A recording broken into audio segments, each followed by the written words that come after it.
Yes. तर जीएस2चं syllabus decoding आपण बघणार आहोत आता. म्हणजे जीएस2च्या पेपरच्या स्ट्रॅटेजी मधलाच हा भाग आहे, PYQ analysis with syllabus decoding. त्याच्या आधी सगळ्यात महत्त्वाची गोष्ट काय आहे ना, की तुमचा फोकस कुठे पाहिजे जीएस2चा, जो आपण बॅच मध्ये पण आपल्या फोकस ठेवणार आहोत.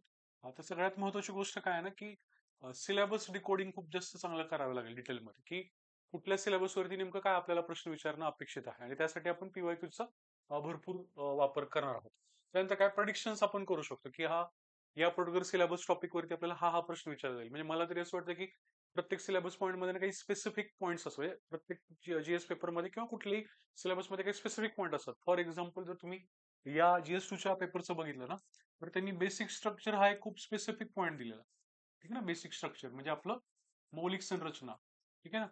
त्यानंतर काय, सगळ्यात महत्त्वाचं म्हणजे अजून एक त्यांनी सिलेबस पॉईंट दिलाय, तो स्पेसिफिकली मेन्शन केला, तो म्हणजे सेपरेशन ऑफ पॉवर. म्हणजे आता हे ठीक आहे, बाकीचे सिलेबस पॉईंट मेन्शन आहेत, पण ते जनरलाइज पद्धतीने मेन्शन आहेत. स्पेसिफिकली जर विचार केला ना, तर बेसिक स्ट्रक्चर आणि सेपरेशन ऑफ पॉवर हे मेन्शनच आहेत. मग अशा प्रकारचे प्रश्न येणं अपेक्षित आहे, लक्षात ठेवा. म्हणजे त्यानुसार आपण काय करू शकतो, प्रोडिक्शन पण खूप चांगलं करू शकतो, आणि हे आपण युपीएससीच्या वेळेला भरपूर वेळेला केलेलं आहे. त्याच्यानंतर काय, understanding the basic concept from polity आणि गव्हर्नन्स आणि आय आर. म्हणजे तुम्ही जीएस2 करत असताना बेसिक कन्सेप्ट पण तुम्हाला तितक्याच माहिती पाहिजे. तर फॉर एक्झाम्पल, जर तुम्ही आय आर करता, ठीक आहे ना, आणि आय आर मध्ये एक बेसिक हे आहे काय, पॉईंट आहे की नेबरहुड बरोबरचे रिलेशन, म्हणजे आपले शेजारचे राष्ट्र जे आहेत ना त्यांच्यावरचं रिलेशन. तर नेबरहुड बरोबरचं रिलेशन तुम्ही करत असताना सगळ्यात महत्त्वाची गोष्ट काय ठरते, तर तुम्हाला गुजराल डॉक्ट्राईन माहित पाहिजे. ठीक आहे ना. आपले प्रधानमंत्री होऊन गेलेत इंद्रकुमार गुजराल, तर त्यांचं एक डॉक्ट्राईन आहे किंवा सिद्धांत आहे, तो तुम्हाला माहिती पाहिजे. किंवा काय, चायनीज एन्सर्कलमेंट माहिती पाहिजे. ठीक आहे. चायनीज एन्सर्कलमेंट म्हणजे काय, भारताच्या आजूबाजूला जे काही देश आहेत, तर त्यांच्यामध्ये चायना आपलं काय करत आहे, एक प्रस्थ स्थापन करत आहे, किंवा त्याला स्ट्रिंग ऑफ पर्ल्स असं म्हणतात, मोत्यांची माळ म्हणतात एक प्रकारची. तर काय करते चायना, आपल्या आजूबाजूला म्हणजे आपल्या आजूबाजूच्या देशांमध्ये स्वतःचं प्रस्थ स्थापन करण्याचा प्रयत्न करत आहे. तर बेसिक कन्सेप्ट किंवा कीवर्ड्स तुम्हाला माहिती पाहिजे, जेणेकरून तुम्ही ते का प्रश्नामध्ये वापरू शकता. किंवा आपण जर विचार केला गव्हर्नन्सचा, तर गव्हर्नन्स मध्ये तुम्हाला गुड गव्हर्नन्सची डेफिनेशन बेसिकली वर्ल्ड बँकेने काय दिलेली आहे हे सगळं व्यवस्थित माहित असेल तर जास्त बेटर पडतो. किंवा सेकंड एआरसीचा रिपोर्ट आहे, म्हणजे जी ऍडमिनिस्ट्रेटिव्ह रिफॉर्म्स कमिशन आहे, ठीक आहे, सेकंड एआरसी आपण त्याला म्हणतो, वीरप्पा मोईली यांच्या अध्यक्षतेखाली आपण ती स्थापन केली होती. तर त्या एआरसीने काय रेकमेंडेशन दिल्यात का, ई गव्हर्नन्स बद्दलच्या, आरटीआय बद्दलच्या, किंवा आपण म्हणूया लोकल गव्हर्नन्स बद्दलच्या, तर त्या सगळ्या गोष्टी तुम्हाला समजून घेणं गरजेचं पडतं, जेणेकरून तुम्ही काय करू शकता, त्याच्यामध्ये चांगले मार्क घेऊ शकता. त्याच्यानंतर काय, सिलेबस मधल्या डेफिनेशन्स आपण म्हणूया की तुम्हाला मगअप पाहिजेत, म्हणजे रट्टा पाहिजेत. डेफिनेशन म्हणजे काय, गुड गव्हर्नन्स आलं की काय लिहायचंय, वर्ल्ड बँकची कुठली डेफिनेशन लिहायची गुड गव्हर्नन्ससाठी, रट्टाच पाहिजे. बेसिक स्ट्रक्चर आलं, एक्झॅक्टली काय लिहायचं आहे. किंवा ज्युडिशियल आपण म्हणूया ऍक्टिव्हिजम आलं, तर एक्झॅक्टली कुठल्या वर्ड मध्ये आपल्याला काय लिहायचंय, शब्द लिहायचे, किंवा कुठल्या वर्ड मध्ये आपल्याला इंट्रोडक्शन किंवा उत्तर लिहायचंय. हे जर तुमचे स्पेसिफिक कीवर्ड्स पाठ असतील ना, तर तुमचं रायटिंग खूप जास्त सोपं व्हायला लागतं. आणि हीच पद्धत तुम्हाला इतर जीएस मध्ये सुद्धा फॉलो करायची आहे. त्याच्यानंतर काय, understanding the demand of the question, म्हणजे क्वेश्चन मध्ये नेमकं काय विचारलं हे पण तुम्हाला कळायला पाहिजे. जसं जसं आपण प्रश्न बघूया ना, तसं जसं मी तुम्हाला सांगेल की एक एक प्रश्न बघितल्यानंतर तुम्हाला कळेल की नेमकं प्रश्नाची डिमांड काय, हे जर कळलं ना तर प्रश्न खूप सोपा होऊन जातो. नाहीतर मग तोपर्यंत प्रश्न त्या पर्टिक्युलर मोमेंटला खूप जास्त आपल्याला अवघड वाटू शकतो. किंवा कधी कधी प्रश्नामध्ये काय केलं असतं, इल्युस्ट्रेट म्हणलेलं असतं. तर इल्युस्ट्रेट म्हणजे काय, तर एक प्रकारे एखादं एक्झाम्पल देऊन पटवून सांगा, किंवा एखादं एक्झाम्पल देऊन काय करा, त्याची कोड करा. ठीक आहे, किंवा डिस्कस करा, चर्चा करा. तर चर्चा म्हणून ते ओपन एंडेड आहे. समजा क्रिटिकली अनालाइज करा म्हणलं, तर काय त्याच्यामध्ये काही त्रुटी आहेत का, तर त्याचं एक आपण म्हणूया टीकात्मक विश्लेषण वगैरे आपल्याला करायला लागेल. तर हे डिकोडिंग सुद्धा आपल्याला काय करायला लागतं, कशाचं, क्वेश्चनच्या डिमांडचं करावं लागतं. त्याच्यानंतर काय, आपण हे सगळं करत असताना, सिलेबस सगळं करत असताना आपल्याला काय करायचं आहे, आन्सर रायटिंग ही आपल्या स्वतःच्या भाषेमध्येच कंपल्सरी करायची आहे. ठीक आहे. कारण का, कीवर्ड जरी आपण घेतले तरी शेवटी तुमचं इंग्रजी किंवा तुमचं मराठी हे काही बुकिश असणार नाही. त्याला तुम्हाला कन्वर्ट कशामध्ये करावं लागतं, स्वतःच्या भाषेमध्ये कन्वर्ट करायला लागतं. त्यासाठी कीवर्ड्स खूप महत्वाचे ठरतात, लक्षात ठेवा. त्याच्यानंतर काय, जे काही तुम्ही प्रश्नाचं उत्तर लिहिणार, इंट्रोडक्शन, कन्क्लुजन आणि बॉडी पार्ट, त्याच्यावरती आपल्याला व्यवस्थित काय करायचं, फोकस करायचा आहे, जेव्हा तुम्ही जीएस2 चा अभ्यास कराल तेव्हा. ठीक आहे. त्याच्यामध्ये मग इम्पॉर्टंट कोड्स, फॅक्ट्स आणि डेटा आपण मगाशी म्हणलं तसं ऍड करायचं आहे. किंवा काय, लिगल, कॉन्स्टिट्यूशनल, ऍडमिनिस्ट्रेटिव्ह किंवा प्रॅक्टिकल अँगल्स आपल्याला ऍड करायचे. ते लक्षात ठेवा, फक्त आणि फक्त कॉन्स्टिट्यूशनल अँगल म्हणजे जीएस2 नाही. ठीक आहे. जीएस2 मध्ये प्रॅक्टिकल, लिगल अँगल येतात. ठीक आहे. न्यायालयाने काही खटले सांगितलेले असतात, न्यायालयाने काही खटल्यांमध्ये निकाल दिलेला असतो, किंवा आपण म्हणूया ऍडमिनिस्ट्रेशनचे काही आपण म्हणूया ऍक्च्युअल ग्राउंड लेवलवरती काही गोष्टी असतात. ई गव्हर्नन्स बद्दल समजा काही प्रोजेक्ट तुम्हाला माहित आहेत. आपल्याकडे समजा ई सरिता आहे, ठीक आहे, किंवा आपल्याकडे काय ते आपलं सरकार आहे. भरपूर वेगवेगळ्या प्रकारचे आपल्याकडे ई गव्हर्नन्सचे प्रोजेक्ट आहेत. तर त्याचे समजा ई ऑफिस आहे आपल्या मंत्रालयामध्ये वगैरे. जर ते तुम्ही एक्झाम्पल लिहिलं तर तुमच्या उत्तराची काय होते, डेप्थ वाढत जाते म्हणा, किंवा आपण म्हणूया तुमचे मार्क वाढत जातात. त्याच्यानंतर काय, हे प्रिएम्बलचा क्वेश्चन मगाशीच आपण करता तो डिस्कस केला. त्या ह्याच्यामध्ये तो डिस्कशन मध्ये आहे. त्याच्यानंतर काय, balance between content and writing. म्हणजे GS2 करत असताना आपल्याला काय करायचं, अति कंटेंट वरती फक्त फोकस केला आणि रायटिंग काहीच नाही केलं असं नाही करायचं. अति रायटिंग केलं म्हणजे बऱ्याच जणांचं असं नुसतंच रायटिंग करत सुटतात. तर तसं पण नाही करून चालत. लक्षात ठेवा, फक्त रायटिंग केलं म्हणून तुमचे मार्क इम्प्रूव्ह होत नाहीत. कारण एक सिंपल गोष्ट सांगतो, आळात नाही तर काय म्हणतात त्याला, पोहऱ्यात कुठून येणार. म्हणजे जर विहिरीमध्येच पाणी नसेल तर तुमच्या त्या पोहऱ्यामध्ये पाणी कुठून येणार असं म्हणलं जातं. त्याच्यामुळे जर तुमच्याकडे कंटेंट नसेल तर तुम्ही किती पण रायटिंग केलं, खूप जास्त रायटिंग केलं, तरी त्याचा काही फार फायदा होत नाही. लक्षात ठेवा. त्यानंतर काय, कोलॅटरल बेनिफिट्स म्हणजे काय, जेव्हा तुम्ही GS2 चं रायटिंग कराल, ठीक आहे, तर ऑब्व्हियसली तुम्हाला GS4 च्या रायटिंगला फायदा होणार आहे. GS3 च्या आणि GS1 च्या पण रायटिंगला, इव्हन ऑप्शनच्या रायटिंगला पण फायदा होतो. करंट चा इम्पॉर्टन्स किती हे सगळं करत असताना, तर लक्षात ठेवा, मला असं वाटतं की आपण ही राज्यसेवेची पहिली मेन्स आहे. तर तुम्ही खूप जास्त करंटच्या काय म्हणूया मागे पडू नका. ठीक आहे. ठीक आहे, आता करंट करायचं म्हणजे कोणतं करावं लागेल किंवा काय करायला लागेल. For example, Indus water treat. ठीक आहे, प्रिलिम्सला पण ऑब्व्हियसली प्रश्न येऊन गेला. ठीक आहे, तर या गोष्टी करणं एक ठीक आहे. कुठे IR करत असताना इंडिया पाकिस्तानमध्ये. मग ते सुद्धा काही इंडस वॉटर ट्रीटीवरती PhD नाही करायची आपल्याला. बेसिक बेसिक गोष्टी माहिती पाहिजेत की कुठल्या नद्या ह्या भारताला, भारत कुठल्या नद्यांचं पाणी वापरू शकतो, पाकिस्तानसाठी कुठल्या नद्या आहेत, 1960चा ट्रीटी आहे. जर त्याच्यामध्ये वादविवाद निर्माण झाले तर कसलं मेकॅनिझम आहे, म्हणजे कुठल्या पद्धतीने आपण त्या वादविवादांचं निराकरण करू शकतो वगैरे वगैरे. ठीक आहे, किंवा अजून एक फॉर एक्झाम्पल आपण म्हणूया, इलेक्शनचा आपल्याकडे काय आहे, टॉपिक आहे याच्यामध्ये. तर वन नेशन वन इलेक्शन. ठीक आहे, वन नेशन वन इलेक्शन. आता हा करंटचा मुद्दा आहे का, हा सुद्धा करंटचा मुद्दा आहे. अशा करंटच्या मुद्द्यांवरती जे स्टॅटिक आहेत, म्हणजे करंटचे आहेत पण भरपूर वर्ष चर्चा चालू आहे, तर याच्याबद्दल तुम्हाला प्रश्न विचारणं अपेक्षित आहे. त्याच्यावरती तुमचं अनालिसिस त्यांनी विचारणं अपेक्षित आहे. उगीच करंटचं काहीतरी बारीक सारीक गोष्टी वाचत बसणं हे राजसेवेच्या मेन्सला, GS2 ला काय, GS3 ला काय, GS4 ला काय, कुठेच आपल्याला अपेक्षित नाही. सो याला अति पण काय करायचं नाही, याच्यामध्ये पळायचं नाही, याच्या मागे लागायचं नाही. तर बरेच जण काय करतात, अननेसेसरी करंटचे सगळे मॅगझिन वगैरे वाचत बसतात. आपण ऑलरेडी एडिटोरियल सुरू केलेला आहे. त्याच्या माध्यमातून तुम्हाला एक गठ्ठा एखाद्या 3 आठवड्यातले, महिनाभरातले जे काही न्यूज आहेत त्या क्लब करून येतात. त्याच्या वरवर जरी आयडिया असेल ना तर खूप सफिशियंट होतं. फार काही जास्त त्याच्या डिटेलमध्ये तुम्ही खरं तर जायला नाही पाहिजे. कारण का, करंट सुद्धा असंच येतं सहसा परीक्षेमध्ये, जे स्टॅटिक झालेला. ठीक आहे, सायन्स टेक मध्ये वगैरे समजा काही वेगळं आलं किंवा काही विशिष्ट गोष्टी आल्या तर ते वेगळं गोष्ट आहे. किंवा करंट म्हणजे त्यांनी काय विचारणं अपेक्षित आहे आपल्याला, 106वी घटना दुरुस्ती. ठीक आहे ना, महिला आरक्षणाबद्दलची. तर 106वी घटना दुरुस्तीबद्दल प्रश्न विचारणं किंवा प्रश्न येणं अपेक्षित आहे. किंवा तशा प्रकारच्या गोष्टी केल्या तर एक वेळ ठीक आहे.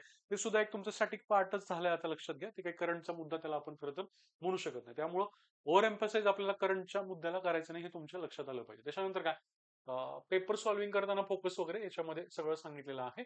आता लक्षात घ्या, हे आपण मगाशीच बोललो, त्याच्यामुळे याच्याबद्दल आता मी परत परत तुमच्याशी डिस्कशन करत नाही. जे महत्वाचं आहे ते काय आहे, तर या GS2 बद्दलचं PYQ अनालिसिस, किंवा आपण म्हणूया syllabus analysis, syllabus decoding through आपण म्हणूया PYQ. तर ही अशा पद्धतीची PDF आहे आपली पॉलिटी गव्हर्नन्स आणि IR ची इयर वाईज PYQ ची. ठीक आहे, आपण काय केलंय, त्याला मुद्दाम इयर वाईज पण डिवाइड केलंय. ठीक आहे, आणि मग नंतर टॉपिक वाईज पण हे PYQs आपण GS2 चे डिवाइड केले. तसंच आपण GS4 चं पण केलं होतं, इव्हन केस स्टडीजचं पण आपण केलं होतं. तर त्याच पद्धतीने आपल्याला हे सगळं बघायचं आणि त्याच्यामध्ये मग आपल्याला सिलेबस डिकोड होतो. आता बघा, जर तुम्ही सिलेबस बघितलं, आता इथं सध्या छोटं दिसेल तुम्हाला, जर सिलेबस बघितलं GS2 चा, तर हे 1 2 3 4 5 पॉईंट. ठीक आहे, त्याच्यानंतर 6 7 8 9 10 11 12 13 14 15 16 17 18 19 20 21. ठीक आहे, तर 21 पॉईंट आहेत या GS2 च्या सिलेबस मध्ये. जर तुम्ही त्याला व्यवस्थित डिकोड केलं तर, आता याचा अर्थ खूप वास्ट सिलेबस वाटेल का, येस, हा सिलेबस भरपूर आहे, सिलेबस कमी नाही असं नाही. म्हणून तर मी तुम्हाला म्हणलं की तुम्ही प्रत्येक GS ला त्याचे त्याचे दिवस जे आहेत, 250 मार्क आहेत ना, तर त्याचे त्याचे 15-16 दिवस जे काही लागतील ते, ठीक आहे, विथ रायटिंग वगैरे तुम्ही दिले पाहिजे. आणि याचा अर्थ काही दिवस दिवस नाही द्यायचा आपल्याला. त्या दिवसातले तुम्हाला 4 ते 5 तास, 6 तास, 7 तास दिलात, किंवा बाकीचा वेळ एका विशिष्ट GS ला किंवा सॉरी ऑप्शनला दिला, आणि इकडे बाकीचा वेळ दिला तरी तुम्हाला चालून जातं. आता आपण काय करूया, ठीक आहे बाबा, हे 21 पॉईंट आहे ते ठीक आहे, पण आपण एक एक पॉईंट बघूया की एक एक पॉईंट मध्ये सिलेबस मध्ये नेमकं त्यांनी काय म्हणलं. आता हे जे लेक्चर आहे आपलं ह्या सिलेबस डिकोडिंगचं, ठीक आहे, तर हे लेक्चर तुम्हाला इन जनरल, म्हणजे तुम्ही बॅचला आहात ना नाहीयेत, हा फरक पडत नाही. तुम्ही इन जनरल काय करायला पाहिजे, अशाच प्रकारे डिकोडिंग केलं पाहिजे. बेसिक मुद्दा काय आहे, तर सिलेबस आहे आणि सिलेबसच्या खाली आपल्याला काय केलेलं आहे, युपीएससीचे पीवायक्यूज दिलेत. याच्यातून आपल्याला काय कळेल की नेमकं त्या सिलेबस पॉईंट बद्दल आपल्याला काय विचारलं जाणं अपेक्षित आहे हे तुमच्या लक्षात आहे. ठीक आहे, ते आपण एक एक एक गोष्ट बघूया. तर पहिला सिलेबस पॉईंट काय दिलाय बघा आता याच्यामध्ये, Indian constitution, historical underpinnings, evolution, features, amendments, significant provisions आणि बेसिक स्ट्रक्चर. ठीक आहे ना, भारतीय संविधान, ऐतिहासिक पार्श्वभूमी, उत्क्रांती वगैरे वगैरे वगैरे, आणि मग मूलभूत संरचना. तर आता लक्षात ठेवा, मी मगाशी म्हणलं तसं की मूलभूत संरचना स्पेसिफिक पॉईंट दिसतोय का, बेसिक स्ट्रक्चर, येस. मग ह्याच्यावरती स्पेसिफिकली क्वेश्चन येणं आपल्याला जास्त अपेक्षित आहे, इव्हन राज्यसेवेच्या सुद्धा परीक्षेला. लक्षात ठेवा. आता यांनी काय केलं, इंडियन कॉन्स्टिट्यूशन असा वेगच्या वेग टॉपिक दिला, अख्खं कॉन्स्टिट्यूशन.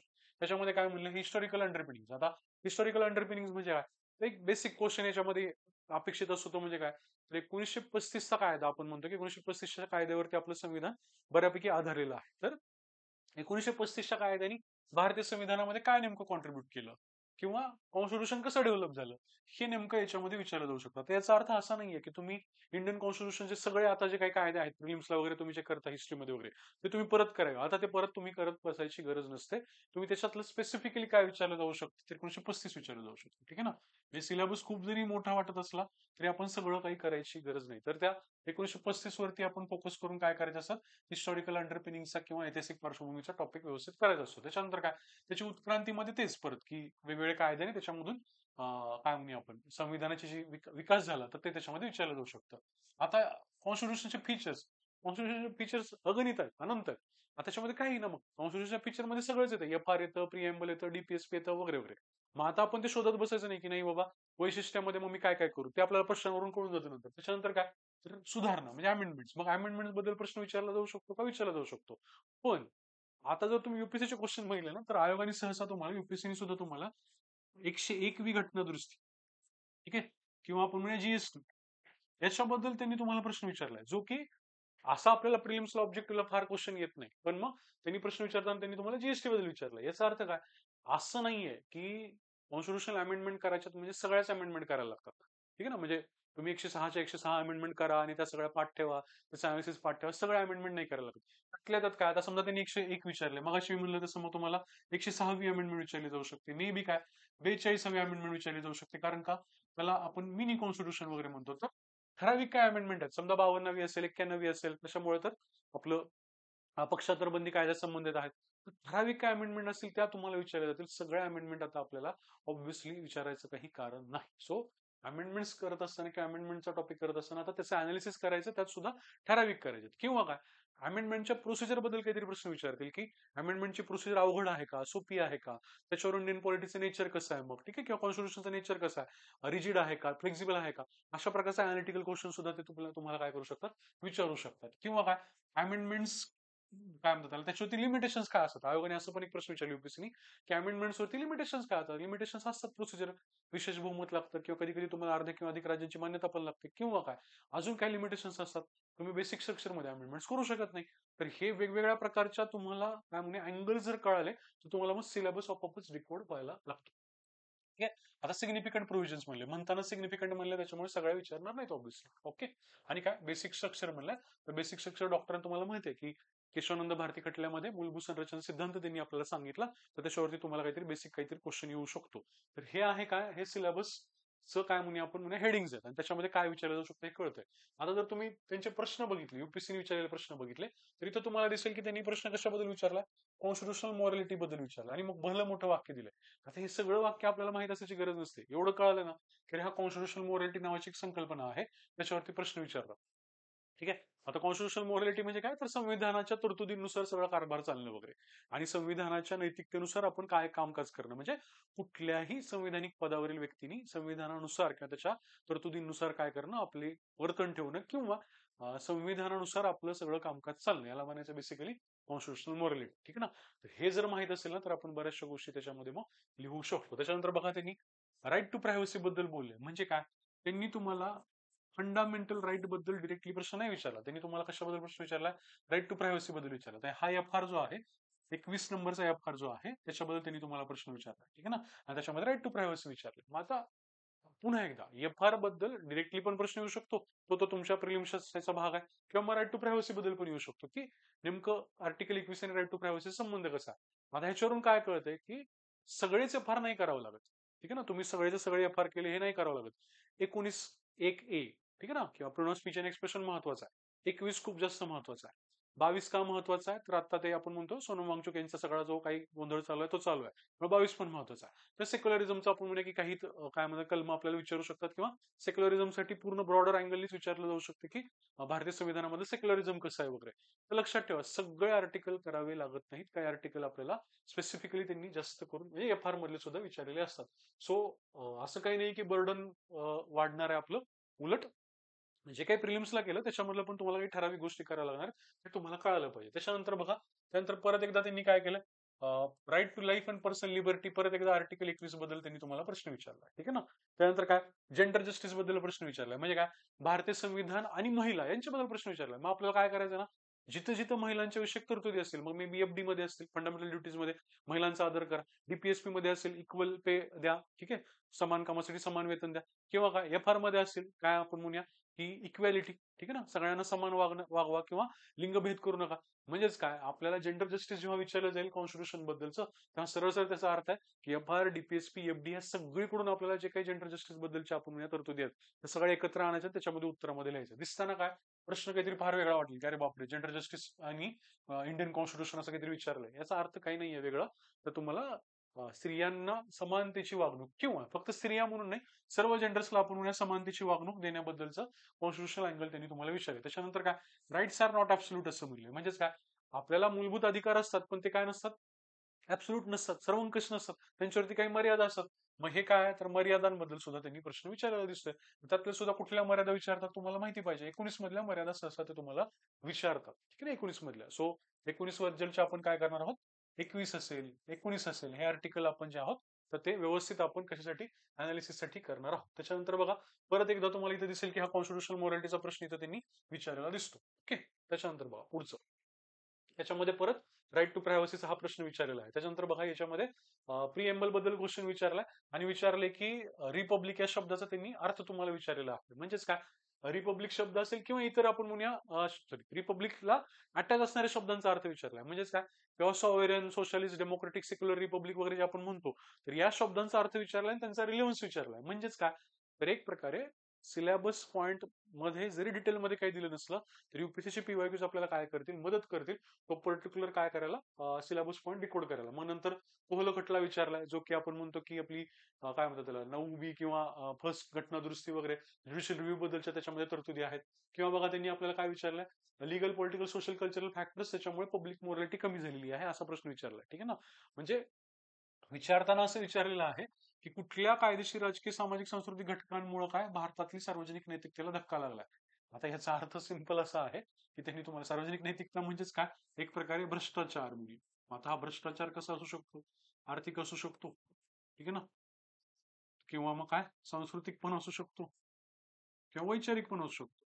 मग आता ह्या सगळ्या प्रकारच्या भ्रष्टाचाराची कारण कुठली, कायदेशीर, राजकीय, सामाजिक, सांस्कृतिक कारण खरं तर त्यांनी तुम्हाला विचारलेली आहेत. प्रश्न दिसताना खूप वेगळा वाटेल, कॉम्प्लिकेटेड वाटेल, पण खरं तर तो प्रश्न सोपा करून आपल्याला लिहिता येतं. किंवा त्यांनी आता इथं युनिफॉर्म सिव्हिल कोड बद्दल प्रश्न विचारलाय. म्हणजे काय, DPSP सुद्धा करताना आपल्याला सगळे DPSP करायचा विचार करण्याची गरज नाही. त्यातले जे DPSP, त्यातले त्या 44 DPSP खूप जास्त चर्चेत असतं. युनिफॉर्म सिव्हिल कोड असतं तर केव्हा आणावा का नाही, गोव्याने पहिल्यांदा आणलेला आहे, रंजना प्रकाश देसाई यांची काय आपण म्हणतो समिती आहे, मध्यंतरी नेमलेली वेगवेगळ्या राज्यांनी, तर त्याच्यावरती विचार करण्यासाठी, किंवा लॉ कमिशनने काही त्याच्याबद्दलचे काही रेकमेंडेशन दिलेले आहेत, तर याच्याबद्दल त्यांनी तुम्हाला प्रश्न विचारला दिसतो. याचा अर्थ आपला सिलेबस काय होऊ शकतो, चांगल्या प्रकारे आपल्याला डिकोड करता येऊ शकतो. परत एकदा आर्टिकल 21 बद्दलचा प्रश्न विचारलाय. म्हणजे काय, मी पुन्हा सांगतो की कुठल्या, म्हणजे आपण लक्ष्मीकांत सरांचं पुस्तक जे काही वाचले आतापर्यंत किंवा जे काही पॉलिटिकल आहे, त्यातलं पण नेमकं काय विचारणार आहेत ना, हे आपल्याला खूप चांगल्या प्रकारे कशामुळे, या PYQs मुळे किंवा UPSCच्या या PDF मुळे आपल्याला कळू शकतं. फ्रीडम स्पीच अँड एक्सप्रेशन बद्दल प्रश्न विचारलाय, म्हणजे पुन्हा एकदा 19 बद्दल प्रश्न विचारला.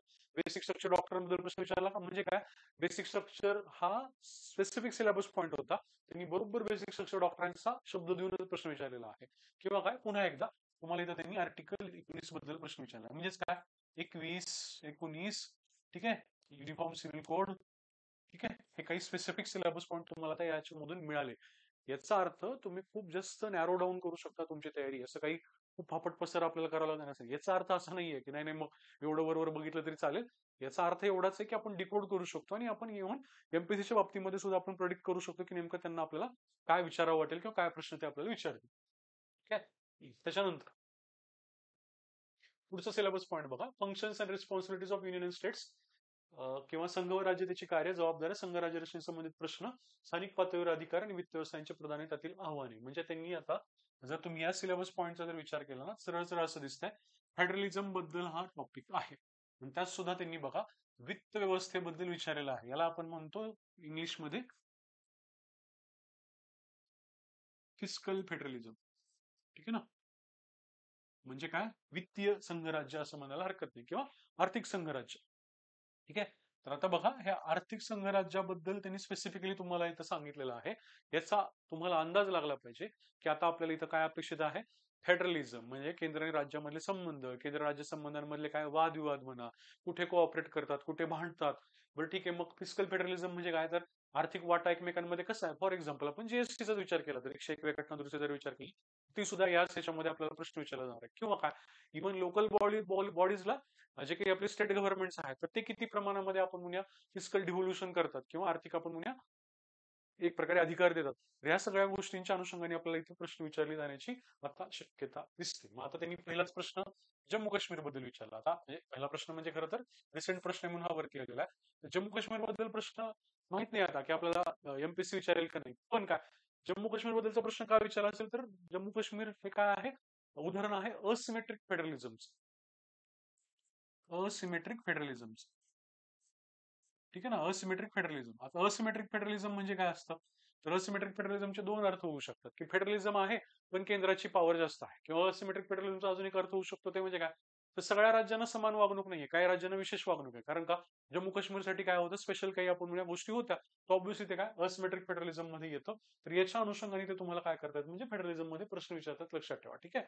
आता खूप काही अवघड नाही, बेसिक बेसिक कंटेंटचाच प्रश्न येतो, ते जरी तुम्हाला माहित असेल तर त्याच्यावरून जमून जातं.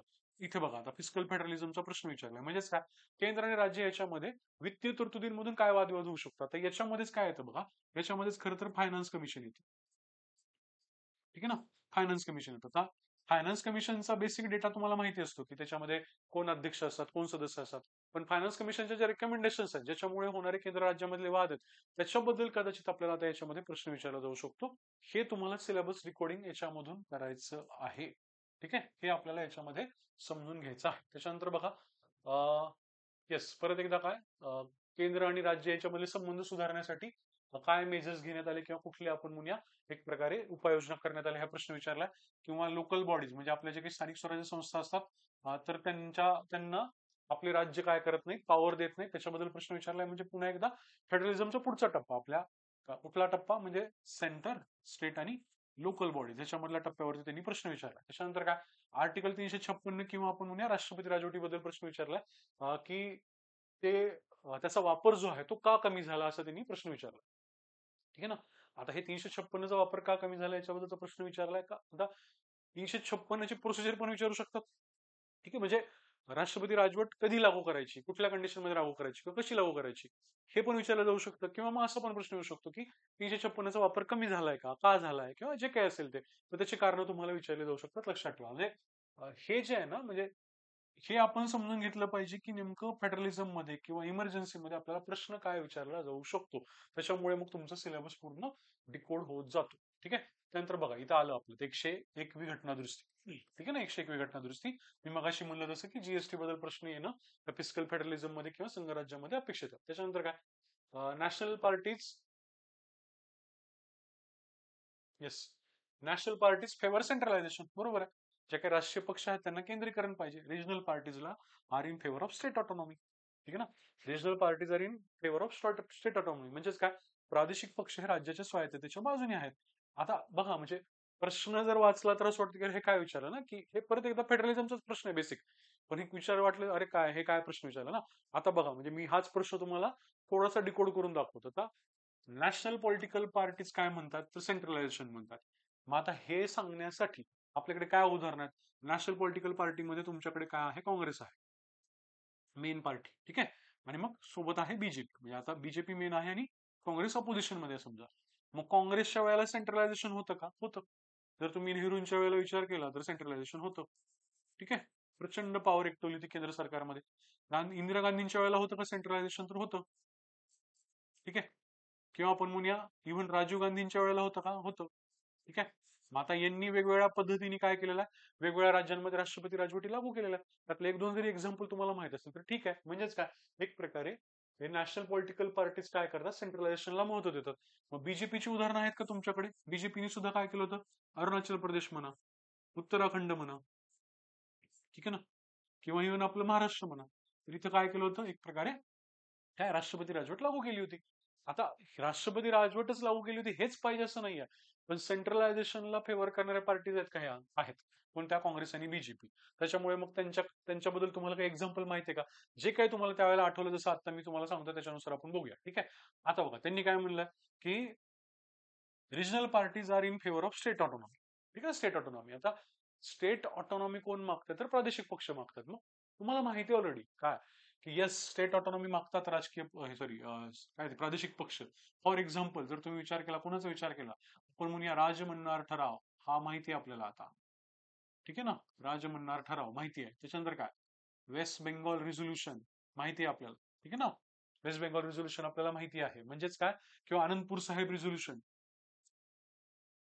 ठीक आहे ना. अनंतपूर साहिब रिझोल्युशन म्हणजेच एक प्रकारे जर तुम्ही या एक्झाम्पलचा जरी विचार केला तर इथं तुम्हाला दिसेल की वेगवेगळ्या राज्यांमधले प्रादेशिक पक्ष असतील ते स्टेट ऑटोनॉमी मागतील, लक्षात ठेवा. आता बघा अजून एक उलट एक्झाम्पल की केंद्रातले पक्ष मात्र सेंट्रलायझेशन मागतात. ह्याचं एक्झाम्पल काय, सरकारिया कमिशन. म्हणजे सरकारिया कमिशन आणलं होतं खरं तर फेडरलिझमसाठी, पण त्यांनी मात्र सगळं काय सांगितलं, सेंटर स्ट्रॉंग असावं हेच सांगितलं ना. सरकारी कमिशनने सगळं काय सांगितलं, सेंटर स्ट्रॉंग असं हेच सांगितलं. याचाच अर्थ काय, सरकारी कमिशन कोणाच्या कालावधीमध्ये आलं असेल तर नॅशनल पार्टीच्याच कालावधीमध्ये आलं. मग तुम्ही त्याचं एक्झाम्पल सांगून पण सांगू शकता की नॅशनल पार्टीच्या कालावधीमध्ये सेंट्रलायझेशनला जास्त महत्व असतं. आता तुम्ही म्हणाल की हा ठीक आहे, हे एक्झाम्पल माहिती आहे, हे लिहिले, अजून काही लिहिता येईल का याच्यामध्ये? तर लक्षात ठेवा, स्टेट ऑटोनॉमी मागणारे हे काही फक्त तीनच एक्झाम्पल आहेत असं नाहीये. जर तुम्ही विचार केला आम आदमी पक्षाचा, आता आम आदमी पक्ष आता नॅशनल पार्टी झालाय, पण आधी तो प्रादेशिक पक्षच होता. आम आदमी पक्ष सुद्धा काय करत होता, दिल्लीसाठी ऑटोनॉमी मागत होता. दिल्लीसाठी ऑटोनॉमी मागत होता, ठीक आहे. अजून कुठलं एक्झाम्पल घेऊ शकता? जर तुम्ही विचार केला कोणाचा, तृणमूल काँग्रेसचा विचार केला, टीएमसीचा विचार केला, तृणमूल काँग्रेस सुद्धा काय करत असतं, ऑटोनॉमी मागतं. आता ऑटोनॉमी मागतं याचा अर्थ काय, तर ते पूर्ण काय स्वायत्तता वगैरे मागत नाहीत पश्चिम बंगालसाठी, पण ते नक्कीच एवढं म्हणतात, काय म्हणतात, की तुम्ही जे काय आमच्याकडे सेंट्रल पोलीस फोर्सेस पाठवता, ठीक आहे, तर ते मात्र काय, किंवा पॅरामिलिटरी फोर्सेस वगैरे पाठवता, तर त्याच्याबद्दल मात्र त्यांना प्रॉब्लेम असतो. कोणाला? तृणमूल काँग्रेसला. किंवा तुम्ही अजून एखादं एकदम एक्झाम्पल घेतलं तर फॉर एक्झाम्पल तुम्ही जम्मू काश्मीरचं एक्झाम्पल घेऊ शकता. आता जम्मू काश्मीरमध्ये ऑटोनॉमी मागणारेच पक्ष आहेत, ठीक आहे ना. जम्मू काश्मीरमधले जे प्रादेशिक पक्ष आहेत, समजा उमर अब्दुल्लांचा जो काही पक्ष असेल त्याचा नॅशनल कॉन्फरन्स, तो सुद्धा काय करतो, जम्मू काश्मीरसाठी ऑटोनॉमी मागतो. त्यांनी 370च्या स्थगितीला ऑब्व्हियसली विरोध केला होता. याचा अर्थ काय, हे असं फक्त म्हणजे हे बुकिश एक्झाम्पल तर आहेच आपल्याकडे, ठीक आहे ना. बुकिश एक्झाम्पल तर आहेतच आहे आपल्याकडे, पण आपल्याला काय करायचं आहे, हे सुद्धा एक्झाम्पल याच्यामध्ये ऍड करायचे आहेत. जसं तुम्ही या गोष्टी शिकाल, या गोष्टी तुम्हाला अंदाज येईल, तसं तसं काय होऊ शकतं, तुमचं उत्तर आणखी वेगळ्या टप्प्यावरती जाईल, तुम्हाला मार्क चांगले मिळतील, लक्षात ठेवा, ठीक आहे. सो सांगण्याचा उद्देश हा होता की प्रश्न कसा पण वाटला तरी ऑब्व्हियसली काय, त्याच्यामध्ये तुम्ही ऍडिशन खूप चांगल्या प्रकारे करत जाऊ शकता. त्याच्यानंतर काय, 14 फायनान्स कमिशनच्या रेकमेंडेशन बद्दल विचारलंय, मग अशी म्हणलं जसं फिजिकल फेडरलिझम वरून त्यांनी 14 फायनान्स कमिशनचा प्रश्न तुम्हाला विचारलेला दिसतो. त्याच्यानंतर काय, सेंट्रलायझिंग टेंडन्सीज आहेत आपल्याकडे, म्हणजेच पुन्हा एकदा केंद्र प्रबळ आहे याच्याबद्दल प्रश्न विचारलेला आहे. त्याच्यानंतर काय, केंद्र आणि राज्यामधले जे काही संबंध आहेत ते कोऑपरेशन, कॉम्पिटिशन, कन्फ्रंटेशन वाले आहेत. म्हणजेच काय, आपल्याकडे एका बाजूला केंद्र आणि राज्यामध्ये कॉपरेशन असतं किंवा राज्यामध्ये कॉम्पिटिशन असतं, आणि कधी कधी काय, केंद्र राज्यामध्ये सुद्धा कन्फ्रंटेशन किंवा आपण म्हणूया टसल असते, टशन असते, किंवा राज्यांमध्ये पण टशन असते. आता बघा म्हणजे प्रश्न कसे विचारतात बघा, म्हणजे पीवायक्यू डिकोड करणं किंवा इव्हन प्रश्न डिकोड करणं कसं सोपं असतं. आता कोऑपरेशन असं म्हणले, आता हे प्रश्न कशाबद्दल आहे ना, फेडरेशन बद्दल आहे, म्हणजे भारताच्या संघराज्याबद्दल आहे. कोऑपरेशन आहे का आपल्या भारताने, म्हणजे भारतातल्या संघराज्यामध्ये आहे. इंडिया म्हणजे किंवा आपण म्हणूया युनियन, ठीक आहे ना. जर आपण विचार केला युनियनचा, ठीक आहे, म्हणजे केंद्राचा, आणि आपण विचार केला स्टेट्सचा, ठीक आहे, तर याच्यामध्ये कोऑपरेशन आहे. आहे कोऑपरेशन का, फॉर एक्झाम्पल तुम्ही राईट टू एज्युकेशन घ्या, कायद्याचं एक्झाम्पल घ्या. कायदा जरी केंद्राने आणला असला किंवा ती आपण म्हणूया योजना जरी एखादी केंद्राने आणली तर त्याच्यामध्ये त्याची अंमलबजावणी मात्र राज्याला करावी लागते, लक्षात ठेवा. आता हे एक एक्झाम्पल सांगतोय मी तसं तुम्हाला. किंवा फॉर एक्झाम्पल कॉन्करंटचा जर विचार केला, कॉन्करंट लिस्टचा जर विचार केला, इथं कोऑपरेशन लागतं का, यांच्यामध्ये लागतं. किंवा काय ऑल इंडिया सर्व्हिसच्या बाबतीमध्ये यांच्यामध्ये कोऑपरेशन लागतं का, लागतं.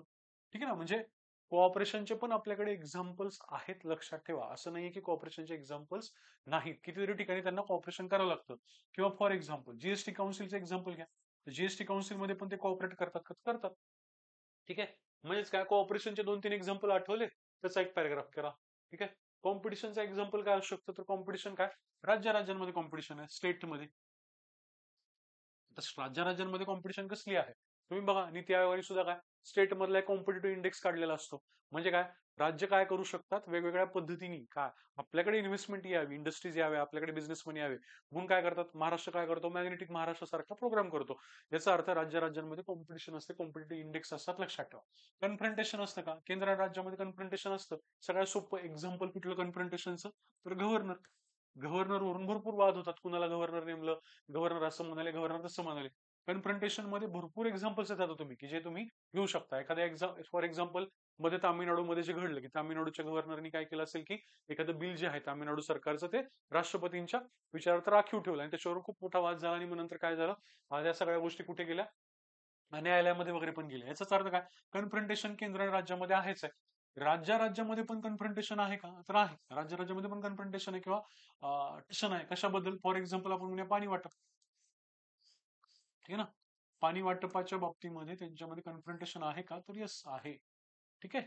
जर आपण वेगवेगळे लवाद विचार केला, ठीक आहे ना, कृष्णा वॉटर ट्रिब्युनलचा जर विचार केला, अशा वेगळ्या वॉटर ट्रिब्युनलचा जर विचार केला, तर तुमच्या असं लक्षात येईल की भरपूर वेगवेगळ्या नद्यांवरून पाण्याच्या वाटपावरून वेगवेगळ्या राज्यांमध्ये वाद चालू आहेत. याचाच अर्थ सगळ्या शब्दांना तुम्ही जस्टिफाय करू शकता का, येस करू शकता. ठीक आहे. हे तुम्हाला लक्षात येते का, बघा की प्रश्न आपल्या ह्याच्यातलाच आहे, टप्प्यातलाच आहे. फक्त त्याच्यामध्ये काय विचार करायचा, कसा विचार करायचा, त्याचं इंट्रो आणि कन्क्लुजन कसं व्यवस्थित लिहायचं, ह्या सगळ्या गोष्टींचा आपण काय करणार आहोत, इव्हन आपल्या बॅच मध्ये सुद्धा विचार करणार आहोत. ठीक आहे. त्यानंतर हा, हे फायनान्शियल इमर्जन्सी बद्दल पण त्यांनी प्रश्न विचारलेला आहे. परत एकदा 101st अमेंडमेंट 101व्या घटना दुरुस्तीवरती त्यांनी परत जीएसटी बद्दल प्रश्न विचारला. याचा अर्थ फिस्कल फेडरलिझम वरती त्यांनी प्रश्न जास्त विचारलेत. आता मी असं नाही म्हणत की नाही एक्झॅक्टली हेच प्रश्न किंवा असेच प्रश्न युपीएससी विचारेल, पण एक इन्साइट येते की त्यांचं लक्ष कुठे आहे किंवा सिलेबसचा त्यांना अर्थ काय मिळतो. आणि ऑब्व्हियसली मी पुन्हा सांगतो की ऑब्व्हियसली असं आहे की ही जी लोक आहेत, पेपर काढणारी वगैरे लोक, ते त्यांचं लक्ष या सगळ्या गोष्टींकडे जाणारच आहे, लक्षात ठेवा. कारण त्यांना पण ती आयडिया येणार आहे की हा ठीक आहे, कुठल्या गोष्टींवरती आपल्याला प्रश्न विचारायचे आहेत. ओके. त्याच्यानंतर आर्टिकल 370 बद्दल परत प्रश्न विचारला त्यांनी, टेम्पररी होतं वगैरे. दिल्लीच्या याच्याबद्दल वगैरे पण प्रश्न विचारलेला आहे. अशी म्हणलं तसं 1935च्या कायद्याबद्दल प्रश्न विचारलेला आहे की 1935 मधून आपलं फेडरलिझम आलं का, किंवा 35च्या कायद्यामधून फेडरलिझम आलं का. कोऑपरेटिव्ह फेडरलिझम बद्दल प्रश्न विचारला. कोऑपरेटिव्ह फेडरलिझम बद्दल परत परत बोललो आपण की कोऑपरेशन आहे का आपल्या फेडरलिझम मध्ये, तर आहे. परत फेडरल प्रिन्सिपल्स बद्दल पण प्रश्न विचारलेला आहे. स्ट्रॉंग सेंटर असण्याबद्दल त्यांनी आपल्याला प्रश्न विचारला. याचा अर्थ काय, काही गोष्टी रिपीटेडली येताना दिसतात आणि आपल्याला सिलेबस डिकोड होताना दिसतोय की हा, फेडरलिझम मध्ये आपल्याला फिस्कल फेडरलिझम महत्वाचा आहे, कोऑपरेटिव्ह फेडरलिझम महत्वाचा आहे, केंद्र राज्यामधले वाद महत्वाचे आहेत. ठीक आहे. फायनान्शियल इमर्जन्सी कधी लावतात ते विचारलेलं आहे, किंवा 101वी घटना दुरुस्ती विचारली, जीएसटी काउन्सिल विचारलेली आहे. ठीक आहे. तर ह्या गोष्टी त्यांनी तुम्हाला विचारल्यात, हे तुम्हाला या पीवायक्यूच्या अनालिसिस वरून कळून येतो. ओके. त्याच्यानंतर बघा, पुढचं आहे separation of powers between various organs, dispute reducing mechanism आणि इन्स्टिट्यूशन्स. आता बघा, त्यांनी आपल्याला टॉपिक काय दिला, सेपरेशन ऑफ पॉवर्स दिलेला आहे, म्हणजे सत्ता विभाजनाचा सिद्धांत. आता सत्ता विभाजनाचा सिद्धांत काय सांगतो, तर लेजिस्लेचरनी आपलं आपलं काम करावं, ज्युडिशरीनी आपलं आपलं काम करावं, एक्झिक्युटिव्हनी आपलं आपलं काम करावं. या तिघांमध्ये काय असायला पाहिजे, कम्प्लीट सेपरेशन असलं पाहिजे. एकमेकांच्या याच्यावरती त्यांनी काय करायचं नसतं, जायचं नसतं. आता देताना दिलाय separation of power, separation of power दिलंय. ठीक आहे.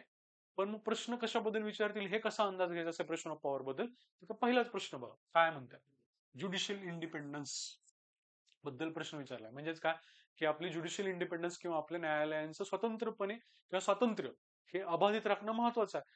आता बघा, ज्युडिशियल इंडिपेंडन्स आणि सेपरेशन ऑफ पॉवरचा काय संबंध, तर ज्युडिशरी, ठीक आहे ना, ही आपल्या एक्झिक्युटिव्ह पासून इंडिपेंडंट पाहिजे, एक्झिक्युटिव्हचा कंट्रोल नाही पाहिजे. ठीक आहे ना.